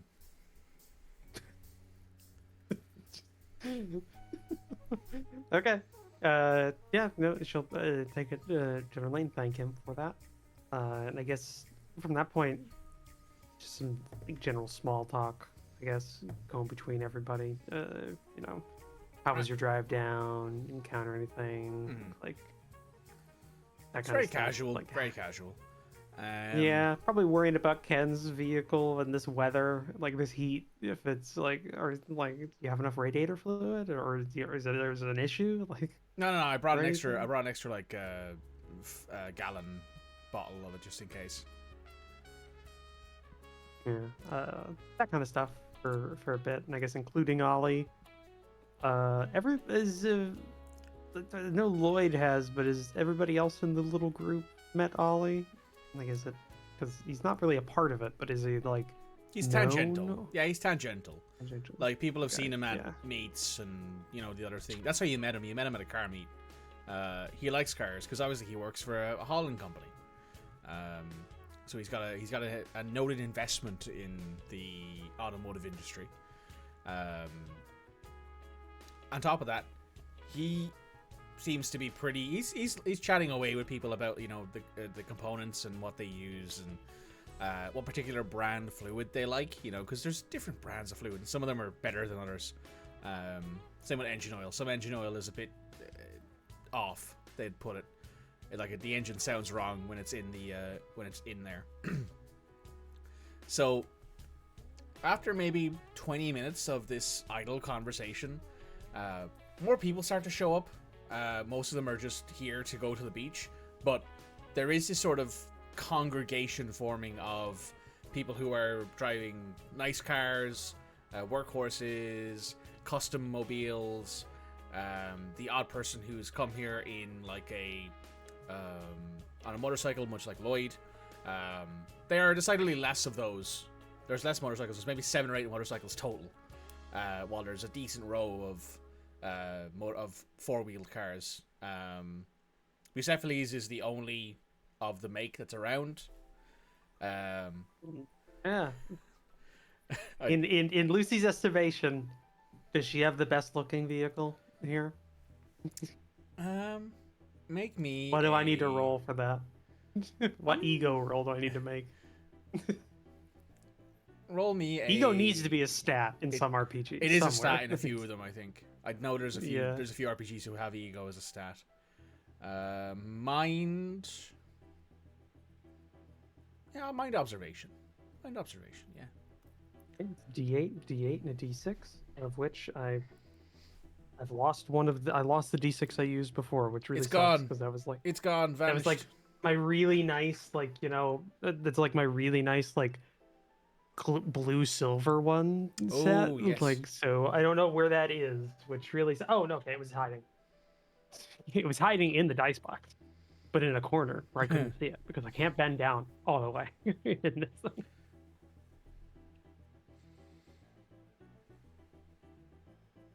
445. So 3 successes. So you would say that of all of the base model cars, because there are some of them that have been customized, like it's very beginning stages of hot rodding, but there is some of it around. Has anyone got a NOS kit on yet? I don't think nitrous Skirt oxide kit. is a thing that exists in this. Have anyone done induction yet? Sump pumps? I think some people might Given the induct fact themselves. Given the fact that like they're so early, like I don't even know how you'd rig a nos up to a straight 6. You just get lucky and hope it Is doesn't there explode. a bald guy in the corner just going, family? Yeah, family. Family. Dub. It's family. Got hit in the dub. head a couple of years ago, and that's all I can say now. Yeah, he's like Hodor's slightly buffer cousin. Yeah, yeah. Well, he's here though. He knows how to do cars. He's Yeah. like Sling Blade. He just knows engines. Just knows engines. Just how it is. He's Just knows engines and family. engines. and Not the family. concept, just the word. Just the word. That's it. Talks about family all the time.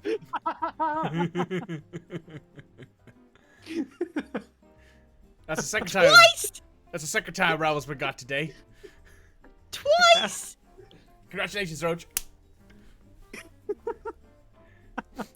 Very nice. Very nice. And sometimes I think I'm not funny. And then you kill a man. Yeah. You feel better. Yeah, yeah. So of the was base brilliant. models. Of all the base models, for sure. Yeah, of all the base models, you say Persephone is 100% the nicest car. There's a couple of custom paint jobs and some like custom modifications that have been done to a few other cars that are maybe more striking in the aesthetic sense, but in a purely like look at my motor vehicle way, Busephiles is for sure the best looking. Like a car. Like not an Yeah. art piece. It's a Like, car. It is a vehicle. Yeah, it's a car. Yeah. Okay. No, she's nice. Yeah, she likes She's proud. that. She's proud of that. She's like, oh, Yeah. I feel good. We put effort into this. Yes. Yeah. Lloyd's bike is by far the nicest bike here. The other bikes are like mostly salvage stuff from maybe surplus from the wars. But his bike is a custom made thing that, well, not custom made, but 100% built and ready to go. Racing It's a bike. racer. Yeah. Yeah. It's designed to be big, heavy, powerful, and it looks good doing it. I think you're first in the pack here, Lloyd. You too, maybe. I don't want to brag, but yeah. I don't want to brag, but you're damn right. Yeah. So after everyone sort of started showing up and there's a bit of a conversation going on, Ollie says, I'm going to go on to the beach. You guys enjoy your time. I'm going to go take a swim and enjoy the water for a bit. Okay. Check out Ace and Blossom. and her mother. Just make sure Blossom. God damn it. And you would call her Blossom. check- You wouldn't call her Miss Blossom because you're from the northeast. Yeah. Just check out Ace and Blossom. You know, make sure they're Yeah, sure. everything's all right with Sure, them. no worries. Everything. Thank you. And he heads off onto the beach. The beach has gotten a bit busier, for sure. It's starting to get to like 11, 12 in the afternoon. At which point... Oh god, it was 100 in the morning before noon. Yep. Jesus Christ. It's getting hotter and hotter There's every people second. melting here. Yes.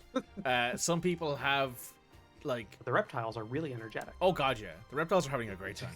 There's a couple salamanders who just have not The stopped doctor's playing. having a great day today. Yeah. The doctor's like, hell yeah, I feel great. Jake, however, fucking, oh god, sticky. So yeah, at this point, the press start to show up. There are multiple motor vehicles who show up who have people getting out of them wearing, you know, the hats with the little press tab in them or whatever they may be. They're all carrying notebooks and they all start walking around talking to each other about various cars. A couple of them pause at like one of the motorcycles that isn't Lloyd's, and they're talking to each other about some few things, and then they go, oh yeah. You know, kind of like, it's a motorcycle and it's in decent repair, but it's not really what we were hoping to see today. They pause at the more custom cars and they go, oh, this is quite nice, and there's a few like, you know, notes taken and a few other bits and pieces, and then they get to the more like normal sort of everyday cars that are right here, and you see them all pause in front of Busephiles, and they're all like taking down notes and nodding and like pointing out things about it. Are you like nearby or are you just watching? On one hand, she doesn't want to be like part of the press part of it. But on the other hand, she's not leaving her vehicle alone. Yeah. You do have Like- the starter, but, Like she, you know. like the rest of the car people, like she's fine with because they understand. Yeah. Like they get it. But these aren't car people. These are newsmen. So, These are pencil pushers. yeah, she'll probably be around. I'm guessing Lloyd and her are parked near enough to each other. Yeah, yeah, yeah. so, You two like, came in. Well, so she- obviously you were here first, and Lloyd came in second. So Lloyd's parked next to you, or like maybe a space or two away, just to allow Yeah, space so for they're- things. Yeah, she's near her vehicle. Cool. Keep an eye on Make me maybe another mind observation. Let's see what you're hearing these guys say.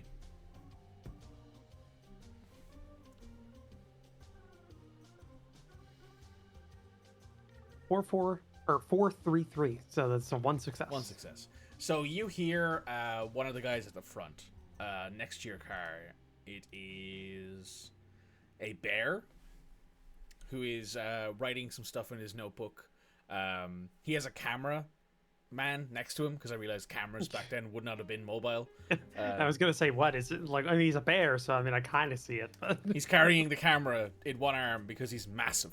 But no, he's got a cameraman with him. along with a tripod made of wood. Yeah. But no, there's like two camera people there with him who are lugging around the camera and all the pieces needed for it to function. Several pounds of flash bulbs. Yes.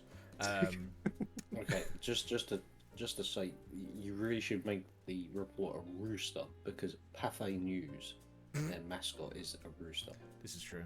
There's probably a rooster there, but this guy's a bear. He's probably one of the you know, well, you don't know it, but Lloyd points out the fact that this bear is one of the guys from the Upstart magazines or zines that want to like make themselves a car thing.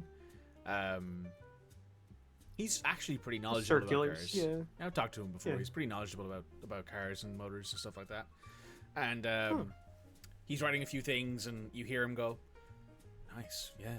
And is the the time belt's been changed. Yeah, that's good. That's good. And he's just nodding to himself as he writes stuff down and like takes a few notes on a few things about the car, and then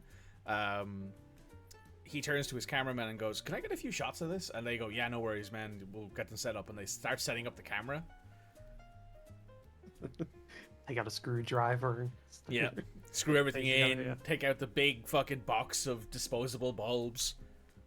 Yeah, the one-shot bulbs that Yep. explode. If you fuck it up, that bulb is done, and so is your film. And they start taking pictures of Bucephalus. Everyone else has taken notes and started to move on to the next sort of few cars that are down the line. But this guy is very interested in your car. They get to Lloyd's bike, and they see everyone pauses and starts taking notes on this thing again. By the time that the notes have been taken about Lloyd's bike, the photos of your car have been taken, and then they have like taken the few minutes it takes to pack everything back up to move down to Lloyd's bike, so they can take pictures of that too. Right. But other than that, nobody's bothering. Nope, no one's trying to her do or anything Lloyd or anything? out of whack with the cars. No one's trying to. Well, Lloyd, when the pictures start to get taken, Lloyd like walks over and starts talking to the bear because he obviously wants his photo taken with his bike. So yeah, they start talking, and you can tell that there's a rapport because they shake hands, and there's this jovial talk about the next race circuit that's coming up in over in Bama, and how he's going to be there in a few weeks' time, and how he's going to be heading out east to Austin in a little while after that to go to a different circuit. And then they take pictures of him with the bike and of the bike itself and a few other bits and pieces too.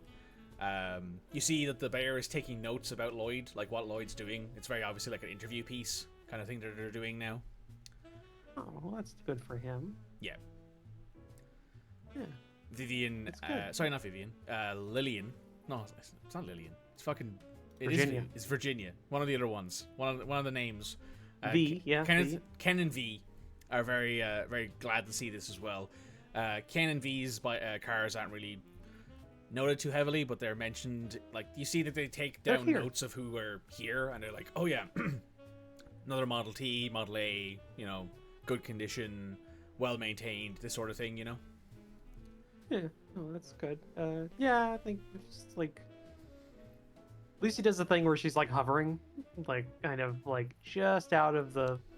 Like she's talking with Ken and V, like here and there. I guess she does talk with quite a few of the car people, Yeah. like about ones that are interesting to her, that kind of thing. Offering her insights or just listening to like their opinions. Yeah. I don't think she does avoid just generally avoid in the sense that she doesn't go seeking out any of the press. Yeah. And kind of also, I guess, throughout this, like kind of keeping an eye out into the beach, just to see if she can spot like anyone else she came with, just to make sure that everything's going good. Like, just in case Ollie turned out to be the murderer or something like that, and just like, where's Balloon? Where's Blossom? you turn and you see Ollie pull out a 44, pull out a 45, with a suppressor on it and points it at someone's head. Yeah, but yeah, just kind of like hovering, talking. Like she's not being social. Like she's socially out there. Like she's not me. She's being sociable and fashionable, and chatting away with people. This isn't new to her. Cool. On the her. beach, Lily Rose and Blossom, you spot Ollie. He is in the water, swimming around, having a great time. You two have acquired yourselves some iced beverages, probably an iced tea, I'd say, down this far south. We have a parasol. They have a parasol. That's fair. Yeah. Iced tea or near beer would also be a very common thing. Like there, which is essentially beer At but noon? non-alcoholic. What's At noon. non-alcoholic? That's true. Yeah, that's true. I'm going to ask Red that. Red, what would you and your mother be drinking? Iced tea. Iced tea. Cool. So the two of you have some very nice iced tea. You see Ollie swimming across the beach. There are several people out there having a great time, splashing and chatting and lots of jovialness. Your mother seems to be very, very enraptured by this and is quite enjoying just sitting there, enjoying the sun and the jovialness and the It's a change. the general like feeling of, oh, this is nice. You know? But like when you go on a sun holiday in modern terms, you're sitting on the beach and it's just, oh, this is nice. As you see Ollie come out of the beach a little bit further down, he looks around for a moment and then spots you and just gives you a wave, just to make sure you're okay. He then goes about his time. Are you going to try and keep an eye on him? I am, and I'm also going to see, because Ace has a lot of jobs where she has a lot of faces she knows, so she's going to see if there's anyone else that she recognizes at the place. Yeah. Okay, so first of all, for keeping an eye on Ollie, I would like you to make a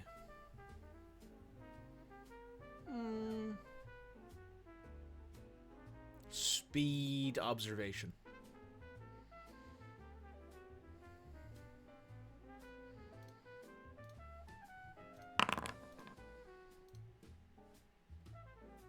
Okay. one success.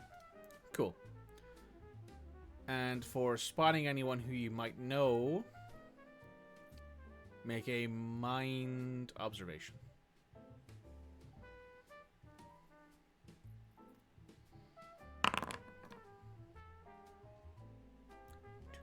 Two success. Okay. So in the case of Ollie, he very quickly gets wrapped up in some big crowds, and you're not quite sure where he ends up after maybe a few minutes of trying to spot him. Because, you know, he's a bigger guy, he's wearing a really nice bathing suit, and you'd think, oh, that would be easy enough to spot. But after a few, like, rows of people and a group or two he has to walk past, you kind of lose him. As for people you spot, you do spot a few people around here who you recognize as regulars at your speakeasy and at your diner. Some people even both. They're out and about having a great time. Some are here with their families, some are here by themselves, some are here with their paramours. You know, fairly standard stuff for you know, the era, I suppose, in this new beach. Right. Mama, I'm gonna leave my knitting here. I'm just gonna go down and put my toes into the water for a bit. Okay, dearie. And I'm gonna go looking for Ollie. Sure. Make a... This one will be a mind observation, because you're actually making a considered effort to find him.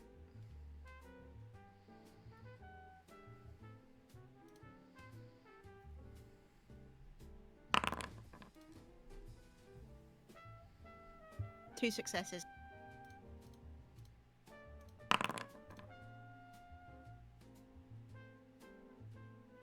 Okay. After a minute or two, you spot him. He is currently standing at a drinks stand, ordering what looks to be an iced tea. He's there chatting with somebody who you don't recognize. They are a otter. A lady.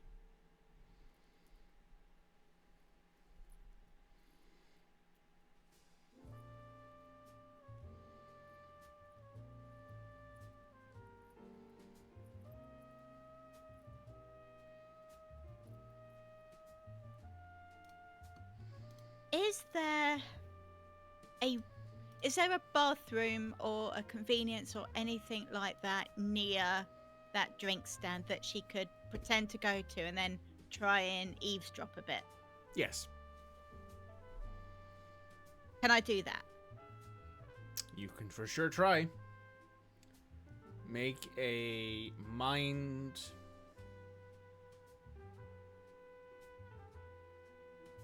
Well, to hide is going to be mind deceit, and then to eavesdrop is going to be mind observation.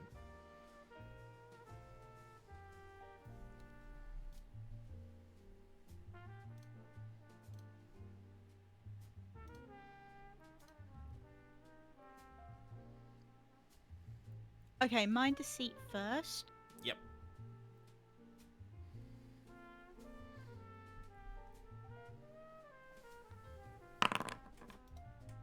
Ooh, That was a good roll. 3 successes, higher to 7. nice.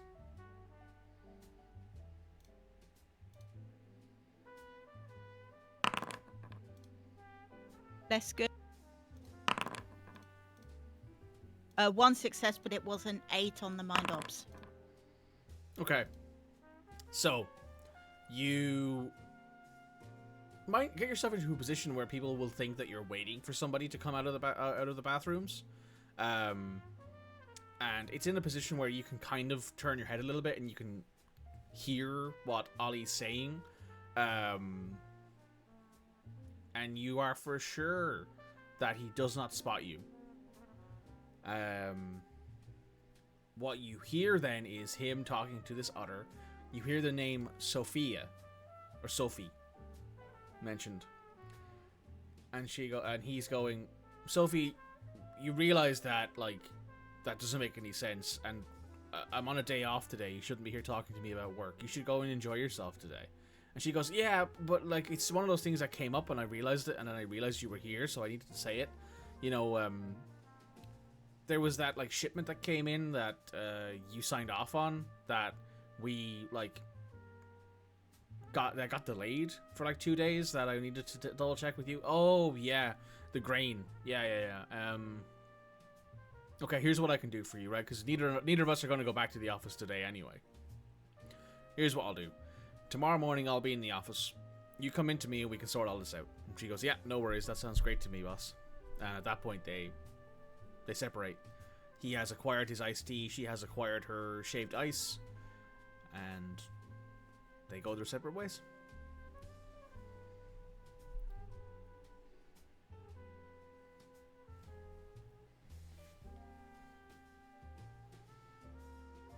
Okay.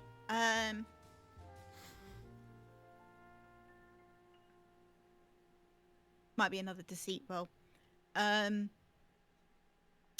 Lily Rose is going to tend to come out of the bathroom and kind of walk into Ollie.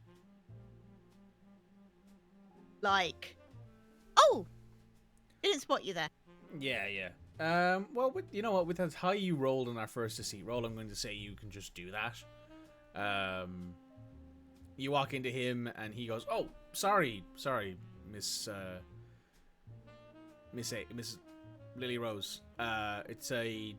Didn't expect to see you here again.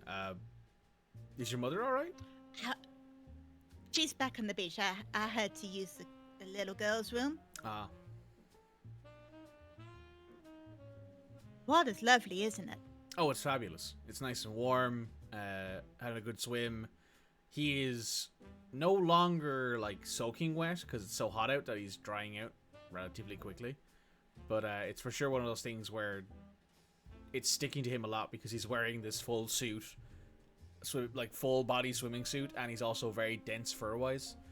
But he looks all right with it. It looks like he's lived in this for a while.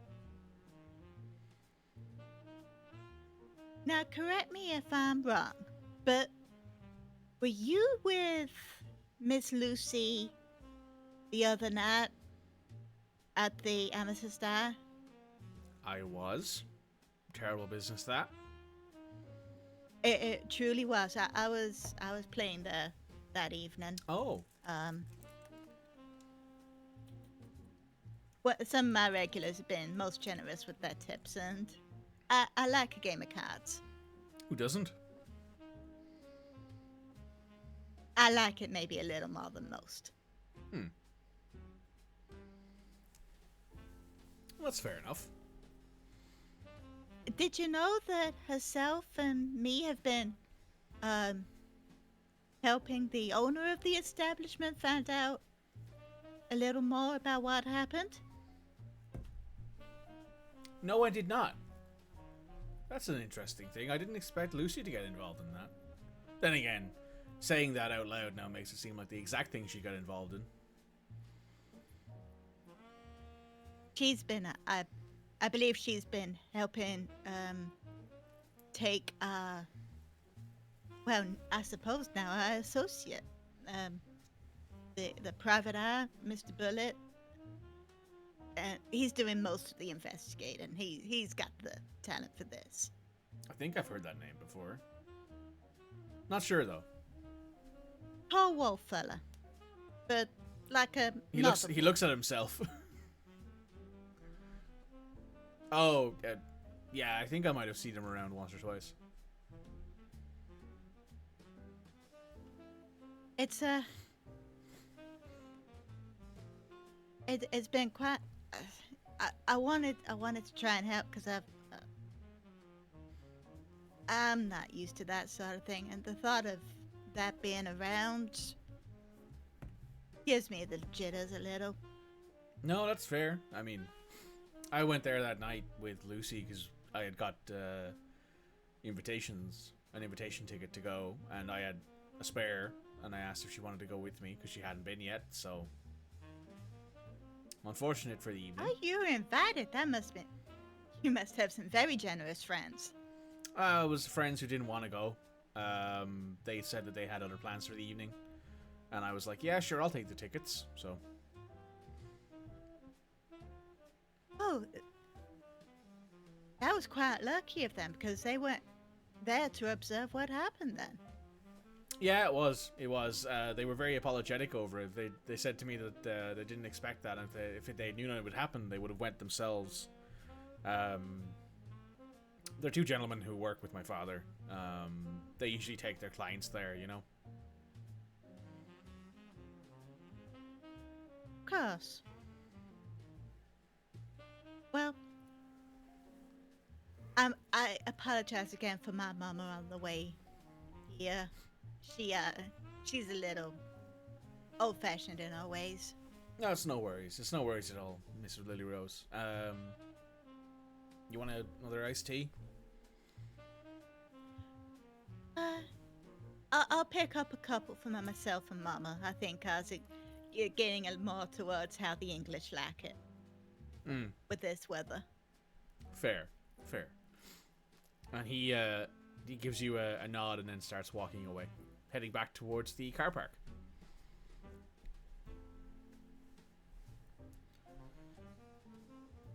Lily Rose goes back to her mum, but she's thinking hard.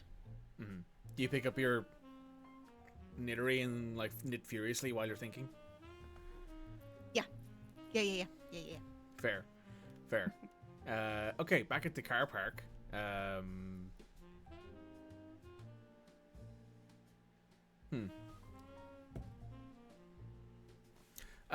Bucephalus has been the center of attention basically ever since the photos have been taken of it, and now is surrounded by quite a few members of the community, not just the press, who are talking about it, how well maintained it is, how slick it looks. You know, the maintenance that has been put into it, the replacement parts that look like they've been, rotated in instead of worn. Special ordered from. Yeah, like special ordered, and also not they haven't been ordered because the parts have worn down. They've been ordered because the parts have gotten to a point where replacing them is smart. And they're quite like, how do I put it? They're quite appreciative of the fact that you take very, very good care of your car, and they're very impressed with it.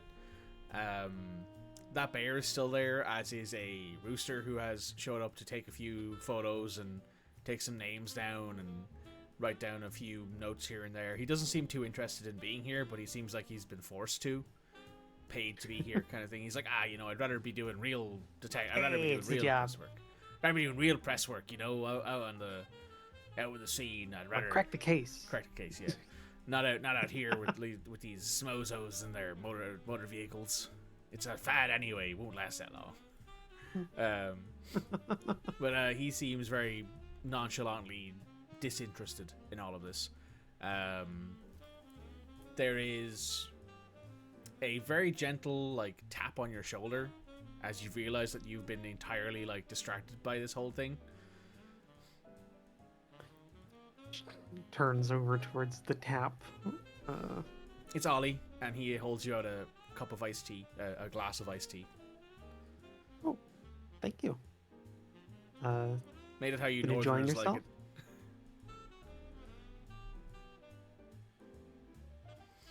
It's different. So not sweet. Yeah, it's not sweet. It's non-sweetened tea.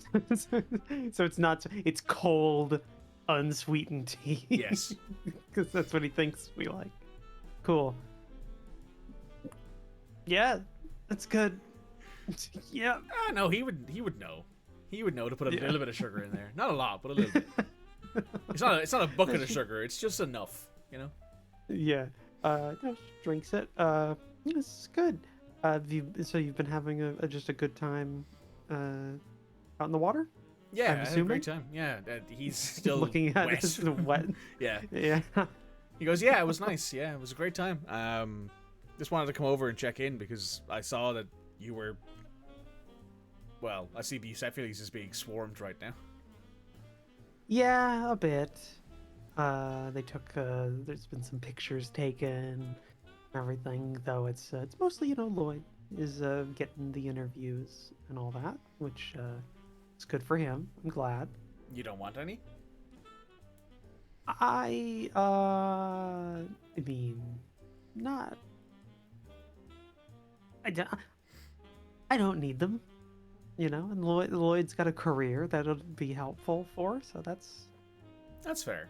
That's fair. I think, yeah, why take that up from him? Well, I'm glad you're at least having a good time and getting some of the recognition that you deserve. Yeah, this whole time, if anybody's talking to her that looks like they might know things or anything, she's very much got a hat that's kind of pulled down a little bit too far down on her tilts face. it forward a little bit. Yeah, just trying to break it up, her face. It's nice, and getting to know the rest of the car community around here. I haven't been to a lot of these since I came into town. It looks a little busier than I thought it would be, he says, looking around, and there's a fairly decent grouping of people around. It's the hot new thing. telling you, give it a couple of years, everyone's gonna be driving a car. The way the stock market's going, sky's the limit. It's very possible, for sure. Yeah. I mean, a lot of what I do revolves around the need for motor vehicles, so happy for me, I guess. Yeah, you do. Yes, everybody seems to know you, so you're very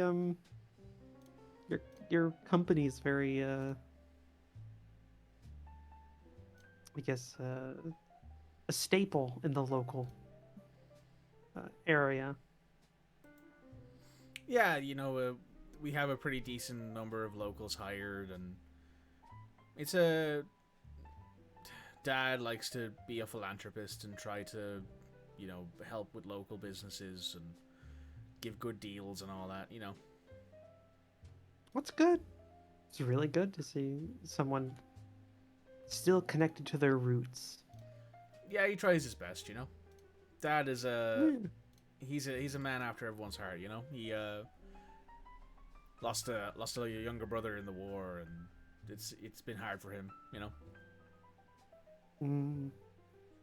Yeah, I could imagine. Is he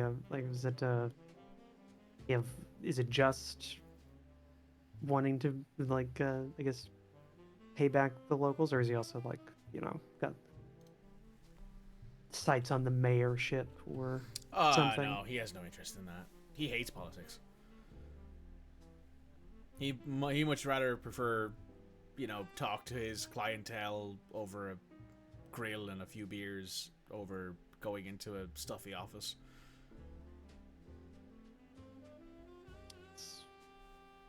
It's actually it's very surprising to hear, but not unwelcome. Dad's old school. Like he didn't build up the business from nothing. It's been around obviously for a while, but it's exploded with his leadership and the way he does things.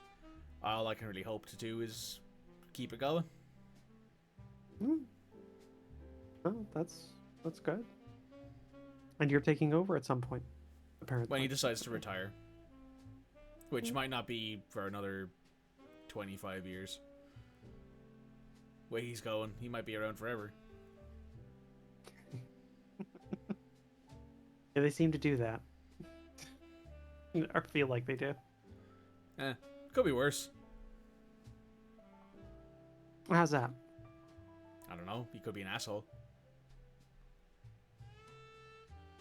Yeah. Yeah. Very true.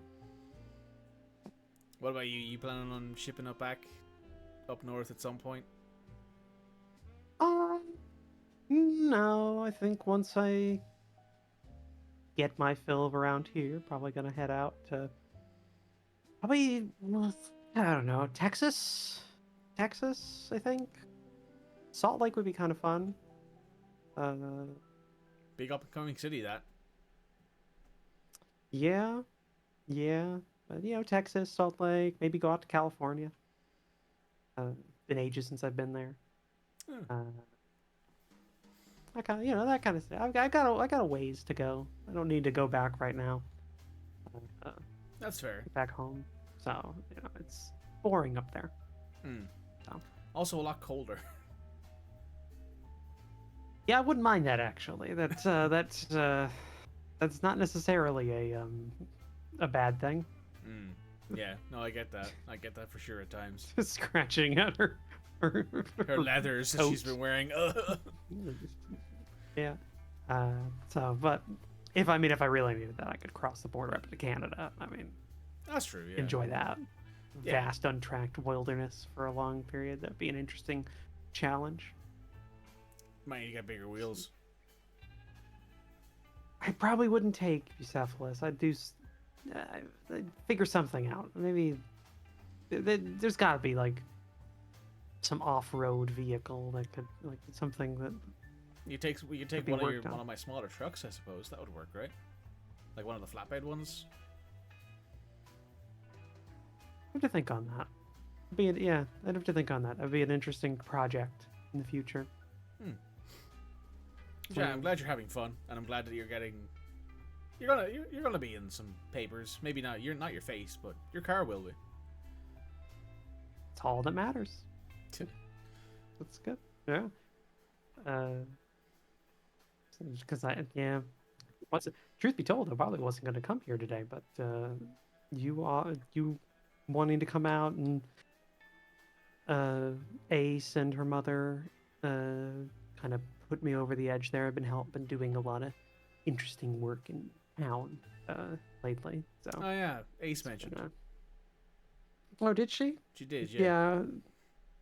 Mr. Jake Bullet. Yeah. Interesting name. The whole thing in the club that happened. It was. When I heard about it initially, I thought that seemed like a stupid idea, and then I was like, no, that seems like something Lucy would do. Yeah. No. Yeah, it's been fun. I'm glad you're enjoying yourself. What is there other than to have an interesting time and meet interesting people? I suppose so. As long as you don't end up dead, right? I guess. Yeah, that would be. Be a bit damper on your Canadian expedition. That would be a bit of. Yeah, that'd be a bit of a damper on the Canadian, on just the general life, and yeah, being dead would dampen the life quite a bit. Probably would, yeah. I wouldn't be aware, Yeah, to be honest, but probably. I've heard it does, yeah. I've heard death is a bit of a damper on existence. Yeah, but yeah, no, it's been a just thing driving around this PI, doing all this questioning and everything. I've even gotten some. Did it a few times myself, which has been fun. Oh. So. I don't know why, but the idea of watching you question someone is really funny in my head. What? Funny how? Funny, ha ha. That's how. Okay. All right. And at this point, we are going to cut back to the town. Yeah. While Oliver and flirts relentlessly with Lucy. Lucy's just trying to figure out a way of getting information, but failing. How do I get information out of him? Damn it, he's hot. How do I get information out of him? Damn it, he's hot. That's her entire thought process, going back and forth. Damn it, he's hot. How do I get information out of him? Damn it, he's hot. How do I get information out of him? All right, we're going to go to Mr. Bullet. Bullet, you have gotten you found all of the guns that have been sold in the town. So at this point, you have the information that's been given to you by Ace and by Lucy about the Lombardy runner and about everyone else who's in town. You know where that particular street is. You're also you're more than smart enough and aware enough to know that they will not do anything about that in the middle of the day. That's not something that you attempt to do in the middle of the day, is attempt to visit your rival gang, potentially girlfriend. So you have some time. What do you plan on doing for the rest of the day? Actually, I do not freaking know. I thought I might have a chat with Jenny. Yeah. Keep her updated, find out if there's anything new. Mm-hmm. But other than that, I'm kind of at a loss until I can go and talk to the girlfriend. Okay. Jenny. You give Jenny's police precinct a call. Receptionist picks up, gets you Jenny. Jenny, if I remember correctly, Jenny got you all the information about the guns because you couldn't. Well, I could have. It's just it would have taken an awful lot longer. That's true. Yes. So she picks up the phone and goes, "Hey, Bullet, how'd the gun hunt go?" Dead end. They're all accounted for. Oh, well, that's annoying. Let me see if I got anything here. And you hear the flipping of paper. Let's see.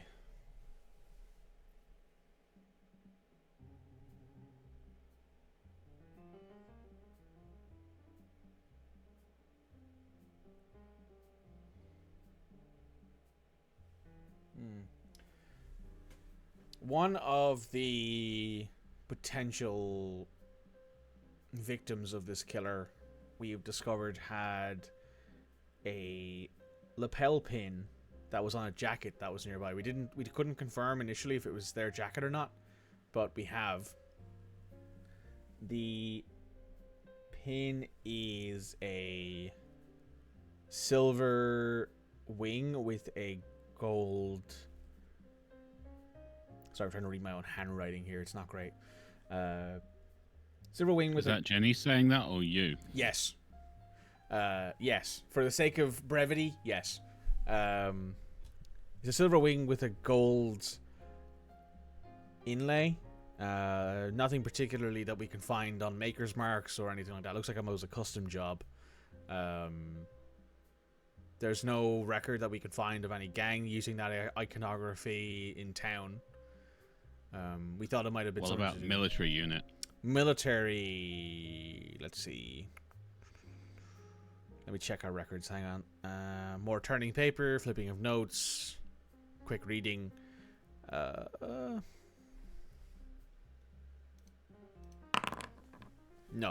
military units using that iconography. Silver wing, gold inlay. Yeah.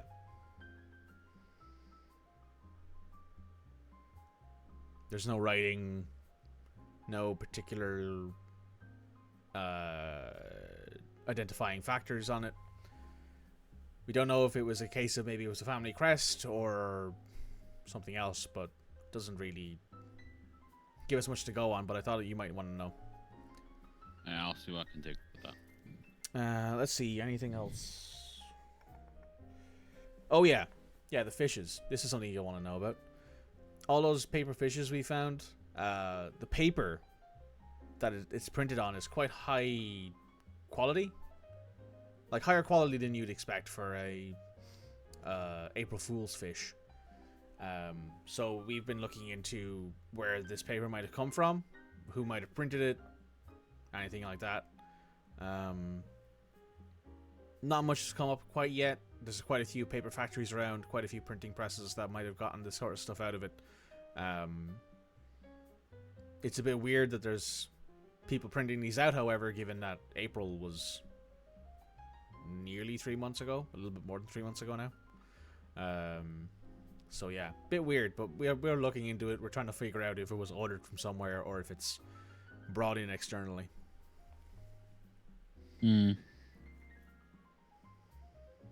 Alright, well, take care of yourself, Jenny. I'll see what I can dig up about the paper and that wing. Yeah, no worries. Stay safe. And now Jake's going to take a nap.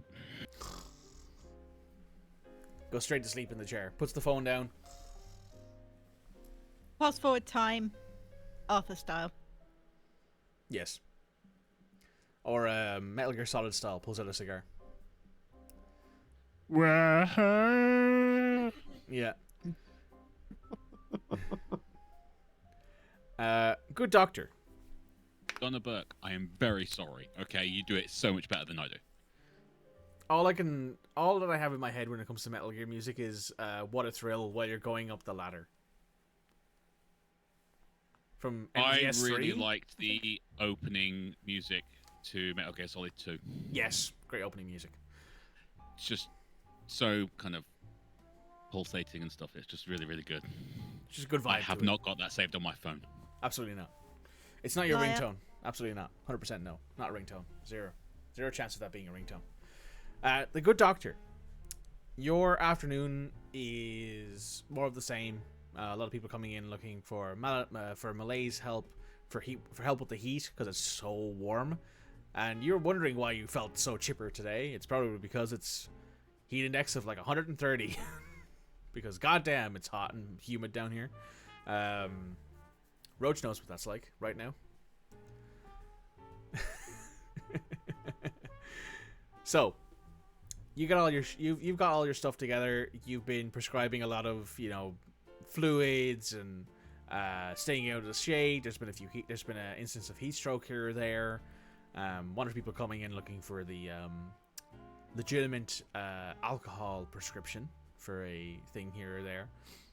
Then you get to the end of your appointments for the day. Your end of the allotted appointments. You have a few hours of what you consider like an open clinic at the end of the day, that you keep the clinic open, but you don't have any appointments per se. To like, anyone who needs help can come in at this point and be like, hey, I've fallen and there's a splinter lodged in my elbow or something like that, you know, the usual sort of stuff. No one's actually come in yet, so the receptionist is currently working on filling out early paperwork for next week, because sooner that gets done, the less she has to do it. Less she has to do later, which makes her happy. At which point she like leans over to look in your door. She like leans around, looks around her, and goes, "Doctor, I've just noticed something. Can I confirm something with you real quick?" Yes, of course. So I just noted here that there's and she's talking about, you know, a prescription drug that's on the shelf. I just noticed that we're missing 2 bottles. Missing 2 bottles? Yeah, it's 2 of the smaller bottles, like the, you know, the 10 pill pack. I thought they might have fallen off the shelf or something like that, maybe fallen around, but I can't find any bottle anywhere. Tell me again, what drugs were those in there? It's a painkiller.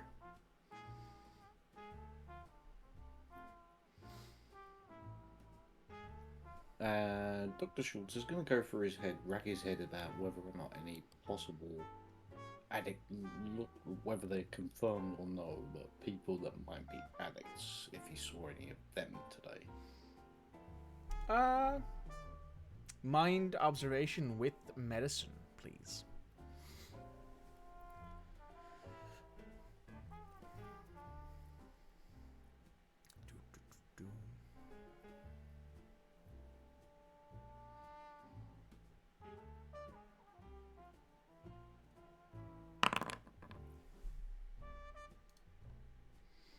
So 2 successes. 2 successes. There's no one that sticks out in your head. There's no one who you were like, oh, they had tendencies, or the telltale signs that you remember being taught in school, or the experiences that you might have had in the real life outside of that kind of experience, where you maybe seen people who have been mostly well-adjusted citizens who maybe have had, you know, sticky fingers, who wanted to try something new. None of them come to mind. Those pain meds are not strong enough for that kind of thing. They're like, I've got a sore knee from a slip, you know, something that you wouldn't even consider dangerous to have out in the public.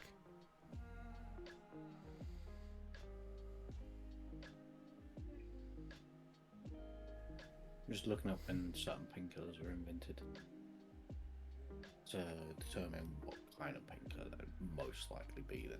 Is it the addictive opioid kind, or is it the not so addictive kind? Well, there was plenty of addictive opioids. 1920s. There was That's nothing else but addictive. Here's your addictive opioid. Try not to die. I think they had aspirin as well. It was aspirin, Yes, there was or aspirin. opium. Yeah, aspirin and then opioids. Oh, these were just aspirin. Just 2 10-packs of aspirin that someone... Yeah, seems to aspirin have was 1897 is when the Bayer company starts producing it.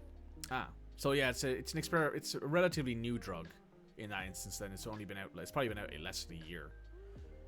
So it's probably a pretty expensive thing to have on your shelf. Would be the way to put it. That's the aspirin. That's not good. That's not good at all. We paid quite a pretty penny to stock that. That's why I wanted to add. That's why I wanted to mention it, just in case you had sold a bottle while I was on my lunch. Oh no, I certainly did not. No, this was definitely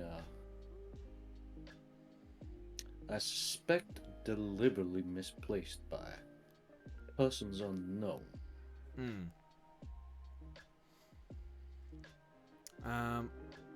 I said I'd mention it to you before I stand up and start looking for things. But let me just go double check the storeroom. and I'll make sure that they haven't slipped through a crack or something, because, you know, and she, like, taps the floor, and you hear the soft creak because you're on a support, so maybe not all too impossible that there's a loose floorboard or a plank that's come undone and something has fallen through it. She stands up and goes in there, and after a few moments you hear her say, "Doctor, Yes?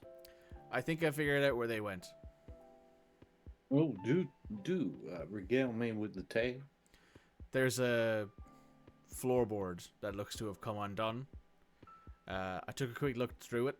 I can't see that far, but it's big enough that someone might have been able to either slip an arm in and grab something off the bottom shelf, or something got jiggled loose while we were counting and it fell through it. If you want, I could have a quick chat with some of the underslung workers and see if they spot anything down there, because they are in sealed bottles. Yeah, that'd be appreciated. And do you have any numbers of any workmen that we could get that repaired real quick? She goes through her Rolodex and is like, "Yeah, I have one here. I'll give them a call as well." Thank you, much obliged. We don't want to leave that there. So are his medicines just on an open shelf, or does he have any sort of like lock cabinet to it? That's probably more up to you than it is up to anyone else.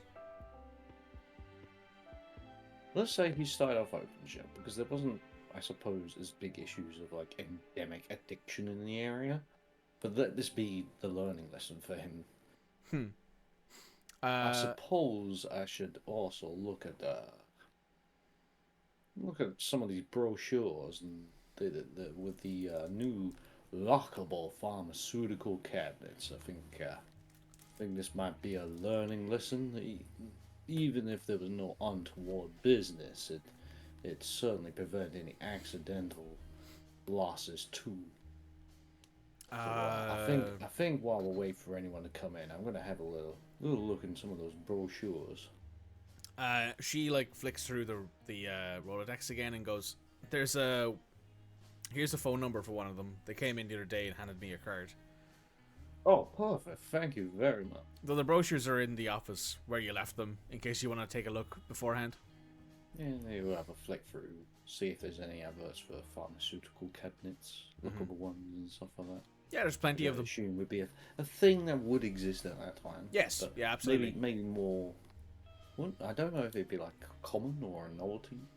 It might be one of those things where they might be retrofitted gun cabinets. That sort of thing. Because, you know, there's probably not a necessarily massive desire to keep things out of the public's hands, but also at the same time there's probably like people who are like, "Oh, I want to have a gun cabinet," or "I want to have a cabinet for, you know, items in a place that I don't necessarily want anyone getting into them." So yeah, there's for sure, like, for example, I'm sure there's restaurants around that have, you know, would propane be a thing by now? Possibly. Whatever, you know, their fuel sources that they use to fire their stoves and stuff like that. They wouldn't want anyone getting into them. So they exist, and there's plenty of options. There's big ones, small ones, standing ones, ones that you'd mount to a wall, ones that come with an extra set of keys, even if you want to give a set of keys to somebody else. There's a couple that have external and internal padlocking. So they have a first layer that you'd open up, and then a second layer that would contain more of the, let's say, expensive drugs and stuff like that you'd keep. They're there. They're available. You hear your receptionist talking on the phone to some of the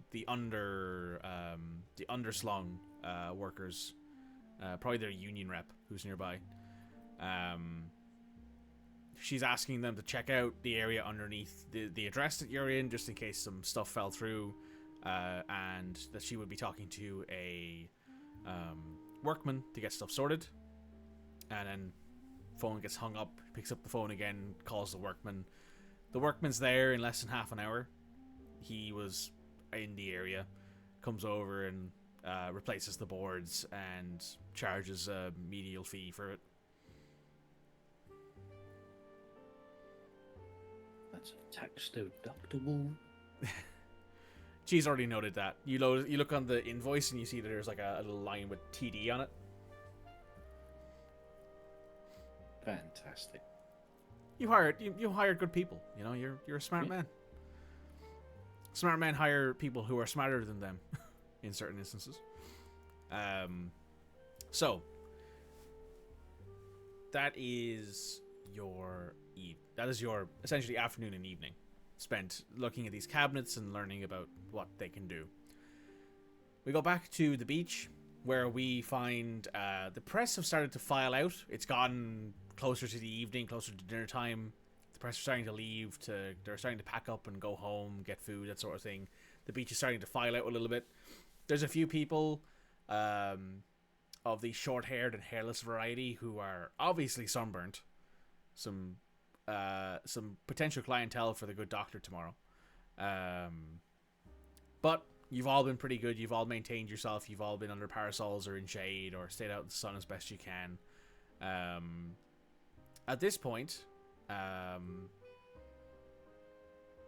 Ollie has found this like nearby place that's selling really, really good food that isn't very busy. It's like a little trailer that someone has like converted into a mobile kitchen, and they are working there. They aren't that busy at the moment. They were busier earlier, but you can see that they're starting to wind down. And Ollie goes, "Hey, do you guys want to grab something to eat before we head off, or are you guys going to get something to eat back at like wherever you're staying?" And Lloyd goes, "You know what? I'd love something to eat, man. I've been working and talking way too much." And V and Ken go, "Yeah, that sounds great. Yeah, I'd love to get something to eat. What about you two?" They say to Ace and Blossom.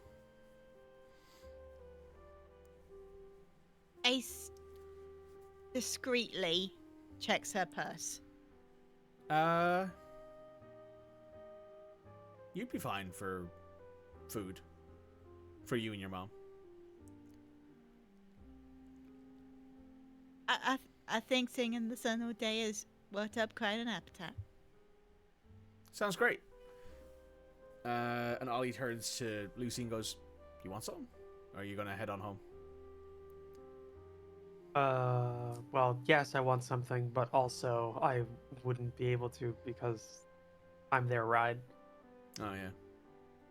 It's And always yours. Well, I can get back into town if need be, but you know, it's always weird remembering that you're bringing other people around too. You fly solo a lot. Oh, only if Miss Lucy's having something. If she wants to get back, then we'll get back. No, I'm honestly I could go for something. All right, and all of you approach the big trailer that's been converted. They have a lot of options, but everything smells delicious. Kenneth orders some stuff up. Same with V and Lloyd, and you guys order some stuff up as well. It's very reasonably priced, and it's a lot of food for what you'd expect. Once they serve you guys your food, they close up, and they seem to be headed out for the day as well, as the beach has finally started to like file out. The weather is finally starting to tick down below the 100-degree Fahrenheit mark, thankfully. And everyone sort of is sitting around at a bench having a nice conversation and a chat over the food that they're eating. It's the one thing I dislike about this place is the temperature, the average temperature. It is a little warm. A little. That's a touch toasty. This Ollie would says. cause casualties where I'm from. You've obviously never been to Mexico, Ollie says. I'm used to it, I'll be honest. I don't mind the heat so much. It's how moist and heavy the air is. That's what I'm not used to. is like drinking the air. Also, yeah, I haven't been to Mexico. Have you? Yeah. He looks at himself. I'm not gonna assume anything. Great grandpa's. I've never been to Canada. That's fair. Great grandpa's from Guadalajara. Been there a few times. That's interesting.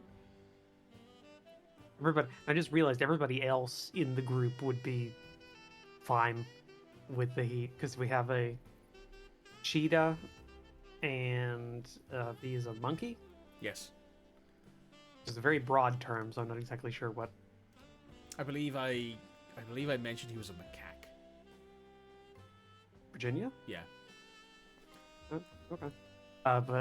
Yes, everybody else would be just fine. You got a panther, a cheetah, and a macaque, and they're all like, it's Yeah. what are you guys talking about? It's fucking lovely. I love this here. Dying. Yeah. You're like, Went through 6 shaved ices yeah. today. Lloyd actually brought over one of those trays that like Ollie brought over, and it was just for her. just like puts it on her forehead. Fry an egg off your forehead. Yeah. But everybody have a good time. I saw Lloyd got plenty of rests. Yeah, it was cool. Or It was did cool. I? Everyone seemed very interested in my circuit for the next few weeks, and yeah, it was awesome. It was cool seeing all the photos and the paparazzi around, and they were very interested in Bucephalus. Well, yeah, they were interested in the car. You actually got interviews. So that's the important part. That's true. Well, important for me. I'm glad you got what you wanted, though, too. And I saw you two got your got recognition as well. Yeah. Point to the other two. Kenneth kind of goes, yeah. I'm surprised I even got noted at all, but I'm happy to be in the records at least. It's a nice car. Or it's a nice automobile. You maintain it very well. Oh, thanks. And V just goes, yeah, I liked it, and we got into conversation with one or two people. It's good. Yeah, no, it was nice getting away from everything for a day. Yeah, the beach was nice too, you know? I don't think I went. I think I would actually burst into flames if I stepped out from the shade that I was in. Oh, the water was warm too, which is probably the weirdest part for you. Yeah. The Atlantic's not necessarily known for being warm No. at any point in the year. Nope. So, Yeah, it's nice and yeah. toasty in there, so it's kind of like, how do I put this? It's like it's like stepping into a warm bath. Funny enough, that actually does sound nice, even though of today, like it's just It's pretty nice out there. It gets warmer even at times, but it's actually pretty nice out there right now. Yeah. And continues to eat. I think Lucy will offer to. Well, I think Lucy will insist on paying for her guests that came to the beach with her for the food. Ollie won't argue.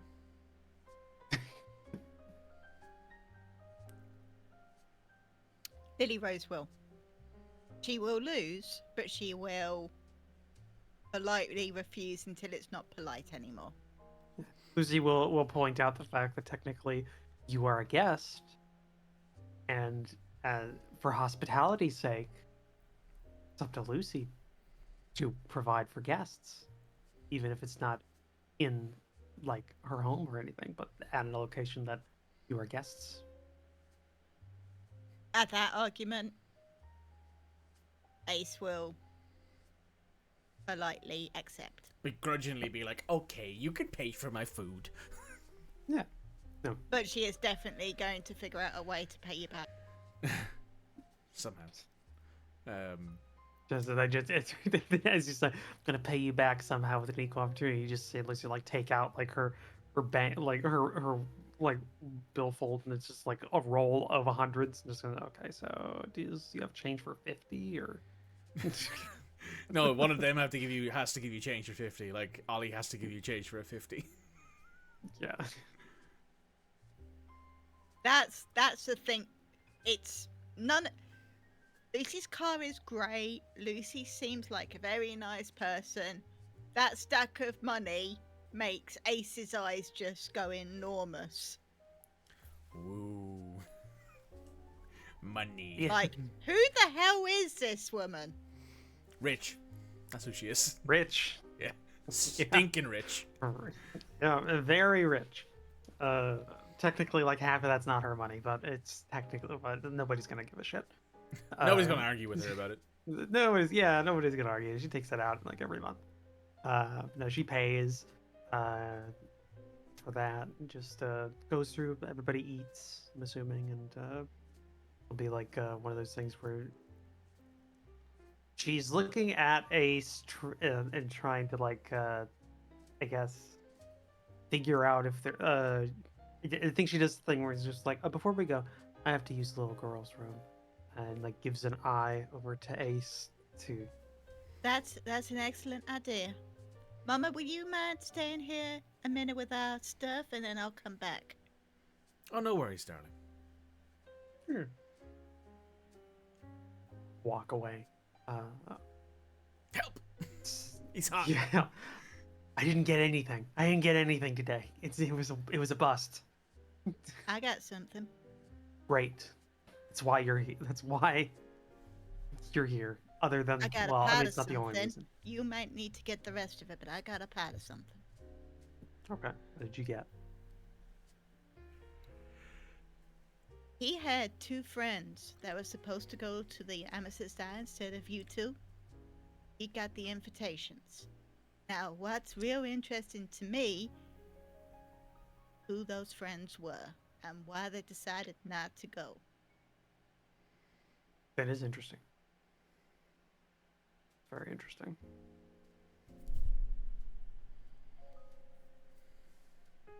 Hmm. Apparently, they're associates of his daddy. That's not too surprising. I assumed. Probably had something to do with that. Or linked back in some way. Okay. But I think I can work that. I think I can acquire. I'll be at the diner tomorrow morning if you need anything. And I'll probably give Mr. Butler a call before I go. Yeah. Any information I'll share. And yeah, they really do use the bathroom and then back. Oh. No, so do I. Yeah. They're gossiping, but then also actually doing the thing they said they would. Yeah, those shaved ices. They go through you. Because they are literally just water. Yes. Especially if you haven't eaten much. Yeah. True. Yep. Right. So when you guys come back out of the bathroom, you see that Lloyd, V, and Ken all are prepared and ready to go. You see they all kind of give you all a wave. Lloyd stops up near Lucy and goes, "Well, I see you tomorrow at the usual place? Tomorrow evening, yeah?" Yeah. Unless anything comes up. I don't think anything will. If Sure. anything does. Yeah, no but worries. I'll No worries. We'll see you there. And he skips off. You see Oliver is sitting, well, not sitting, he's leaning over the stone wall that was like the separator between the road and the parking lot, and is looking out at the beach. Wearing his suit now again. Yeah, I'd assume so. Makes a point of getting some towels to put on the back seat and playing them. Yep. Mama, let's give you a tail brush. I've just done mine. That would take ages. Just a quick one, just to get all the loose sand out. It's like when you take like a big, like towel and you flip it against something just to like get all the loose bits of grain out of it. It's like giving the dogs a quick wipe if you've just taken them off the beat. Yeah. But yeah, and then we head out Cool. at some point. I don't. I'm assuming again, just the chatter from the two skunks in the back. Oh yeah, Lots of just chat. talking like- about what a lovely day they've had and who they saw, and how lovely the beach was and how lovely the water was. And what they needed. Oh look, I've almost finished his scarf. Yes. Also, why are you knitting a scarf in Louisiana? To be fair, because I've lived in the South, though in Georgia, but I have lived in the South about the same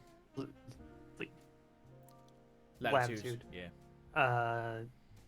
It does get fairly cold sometimes down there, like at night. Like there's like shock free, like freezes and stuff that start up, especially during like the winter. Yeah. You can get those. And those are pretty, especially if you're not acclimated to it. Yeah, there's a reason that, like, I think in Florida when I was like, I don't know, I was in like first grade or something like that, there was a dusting of snow. By dusting, I mean there wasn't an accumulation of, like, it wasn't even an inch. Like, it was like, we're talking like 1/8 of an inch or something like that. Snow day. Because they weren't equipped for it. We weren't equipped for it. We're not prepared for this. They can deal with wet. They cannot deal with ice. Well, it's Florida. Can't deal They with can't ice. do anything. Can't deal with cold. Like I like in one year it was like it got to freezing for a school day. And everybody was complaining, and people were like not like couldn't come to school, or they didn't come to school. They were saying like it was impossible. Everything. I'm just there, this northern kid. It's like, this is balmy for me. With my puffy jacket like on a shoulder because I didn't need it. Yeah, you're like, oh, this is balmy. Walking. This is nice I out had here. something similar when I was working. It was like we had snow around here, and I drove a rear-wheel drive sports car, and all these people lived out in the middle of nowhere, had these 4x4s and SUVs, and I got into the office, and my boss was like, "Thank you." Picked up the phone, started calling people, going, "You got a 4x4? Yeah." You can get here. Rival drove 50 miles in a sports car and is here. Get your ass down Rival here drove now. here in a rear-wheel drive You sports have no mobile. excuse. You literally own The amount of Bulleti. dirty looks I got as people rolled in like an hour and a half late type thing. It's like, Why didn't you just stay at home? But yeah, drive back. I guess the first people we drop off would be Ace and Blossom. Ace. Yeah, Ace and Yeah, Blossom. We drop them off. Ollie and gets then out it of would the car just to be- let them out. Yeah, gentlemen like. Thank you, Mr. Albright. It's been lovely meeting you. Pleasure's been all mine. Enjoy your evening. We will. Come on, Mama. Let's get you home. She yawns, getting out of the car, and goes, "Yes, dear. I'm quite tired." She would be that age, full the day out, full day out. Hot day out as well. Yeah. Full hot day. Not as bad. Like cold is bad for like if you're really old, bad for the joints and everything. Hot would tires you out, but you're not as sore. Yeah, drop them off, and then it's just Ollie and Lucy, and I think as small talk goes, Lucy remembers the trying to work in the conversation about originally it was some friends that had the invite to the Emerald Amethyst Eye. the Amethyst Eye. So she like during just like I guess very odd because she's not usually a talkative because this is the thing, she doesn't usually talk while she's driving or in there. It's fairly quiet. Yeah. She works in. She starts talking to him about she had a great time and thanks for coming out, everything. And saying like when's it we should do more things without sounding like that she really just kind of like 50-50 on that.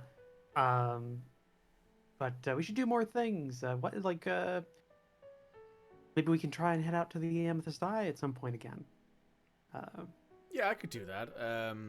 Those invites were still good because, stuff happened the night we were there, so we can go back if you want whenever. Oh, is it like limited? Do you not like our? Well, the invites are Is it specifically for like the VIP area upstairs. We didn't get there, obviously. Oh, But like, you know, we can show up whenever. Really, it's just that you'd have to wait in line, and I don't think either of us really want that. no, not really. Just okay. So, but we only get like one. Oh, we You're got not- one Are you each. not like on the list? I mean, I'm not. My dad is. Oh, so we're using his. Well, yeah. invites. Yeah. He has a few that he gives out to, you know, high-ranking people in the business to smooge with potential buyers and contract holders and stuff like that. Oh, So the two that I was given was from somebody who initially thought they'd be there to smooth somebody, but in the end they got cancelled on late and said, "Hey, why don't you take the ticket and bring someone with you?" So oh. Well, I guess lucky for them. 'Cause, I mean, I if suppose you're right. everything Yeah, happens- yeah. Yeah. That's Lucky for you though, Oh. you got yourself a nice job out of it. It seems, and a fun time, I guess. Fun time. I don't need the money. That's I'm fair. good. Yeah. It's more just like an experience. It's an experience. This is all just an experience. Yeah, that's true. You're Yeah, enjoying so- yourself. I suppose that's. I suppose that in a Yeah. way, then I've succeeded in my goal of that night and making sure you had a good time. Well, that night, okay, yeah, that night was, I mean, it was interesting, but it wasn't necessarily what I'd call like it's something I'd like to experience on that one. Not a man did regular die. thing, you know. Yeah, yeah, a man was murdered in front of us. That's true. Yeah. Poor fella. Yeah. Okay, well, yeah, I'll have to think on that. We definitely should do that sometime. Are your passes, or I guess, are your invites like at risk of being like reclaimed by that individual? No, they initially, like, you know, they were sort of set out for that day, and then they were kind of given an extension because of what happened that day, and now it's like you can use them whenever you want, basically, and he already has replacements that he's going to be using for schmoozing in the future, so. He gotten a gender. We've gotten pronouns. Pronouns Okay. acquired.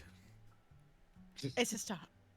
It's something. It's more than we had. They were an amorphous blob of. Now it's like an amorphous masculine blob. Yeah. Okay. Well, I'm glad that we've got those then. I mean, hey, if you have a day that suits, I'll clear my schedule. I'll have to think on that tomorrow. I have kind of one. I've got to check in with Mr. Bullet. Oh yeah, yeah. See if he needs driving around, and also the rest of the crew that were out there today. We have kind of a meetup thing that we do. So we'll see at some point. Out of character. I'm trying to think of a way of trying to ask the name of the person. Trying to figure out that. But my ADD meds have been out for 3 days, so I'm working off of my brain's working off of chemical deficiency. It's a good question. Because how do you go? And who were they? Without it sounding super sus. Yeah, that's what I'm trying to work it out. He's from the south. Like, he was raised here Yes, in the correct. south. Yes. He's raised here in the south. And so he's kind of the southern gentlemanly type and everything. Mhm. She points. Oh, by the way, who was the individual that gave you those invitations? I think I'd want to give. I think I want to give thank them for it. Like see if Oh, maybe I could repay them at some point, because they're worth a lot, and that's just yeah, sure. you know, So good manners. Yeah. His name is Glenn Peterson. Glenn Peterson. Yeah, so you're looking for two Glenn. white men like fused together. It's the whitest white man you've ever met. Glenn Peterson. Glenn Peterson. He's so John white Smith he's was taken? see-through. Polar bear. I mean, I would fall for that joke, but I don't think I will. He's actually an alligator. Alligator. Yes. Gator. So that'd be Glenn, Mr. Peterson. He was working on a deal, I think, for the potential expansion out west, and they had to call it off because they couldn't get here in time and had to reschedule. Okay. Well, I'll if I ever meet him, I'll be sure to give him my thanks. Because yeah, I look forward to actually using those invitations. Okay. And then pulls into wherever he wants to be dropped off at. I don't know if Yeah, he has a does he have a house? He has a house nearby that he stays at. Okay. It's a nice house. It's not like a super big townhouse. It's just a nice little semi-detached place on one of their many rows.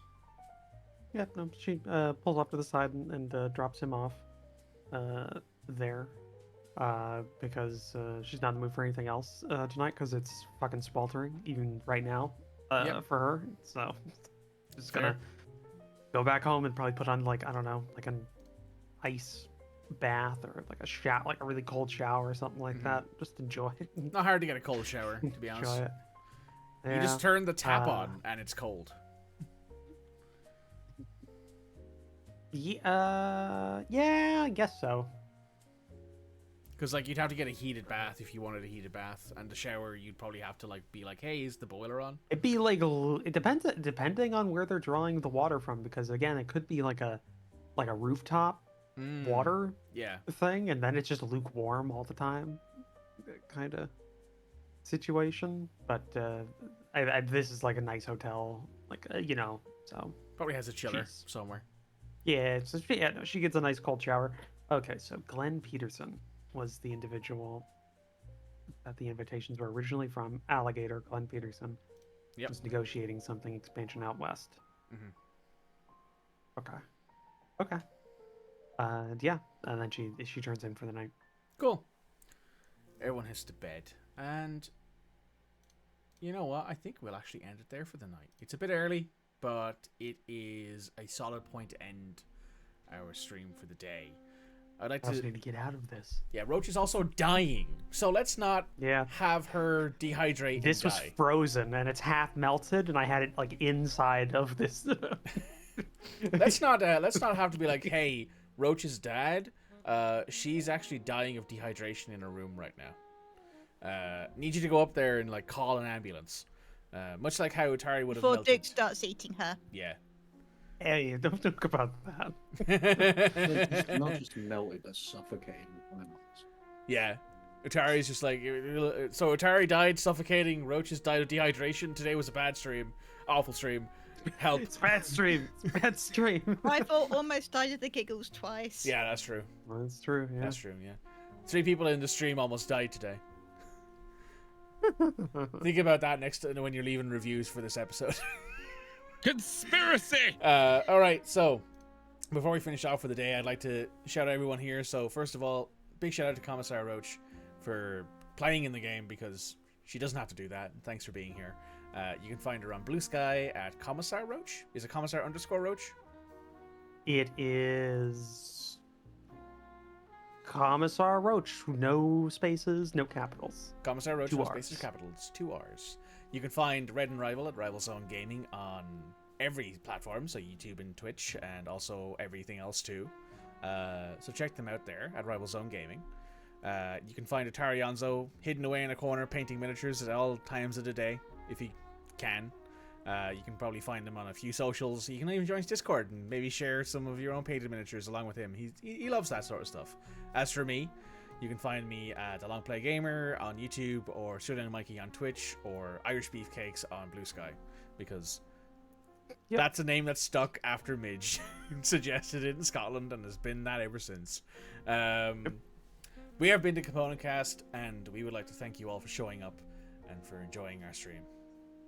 Bye now. Pika!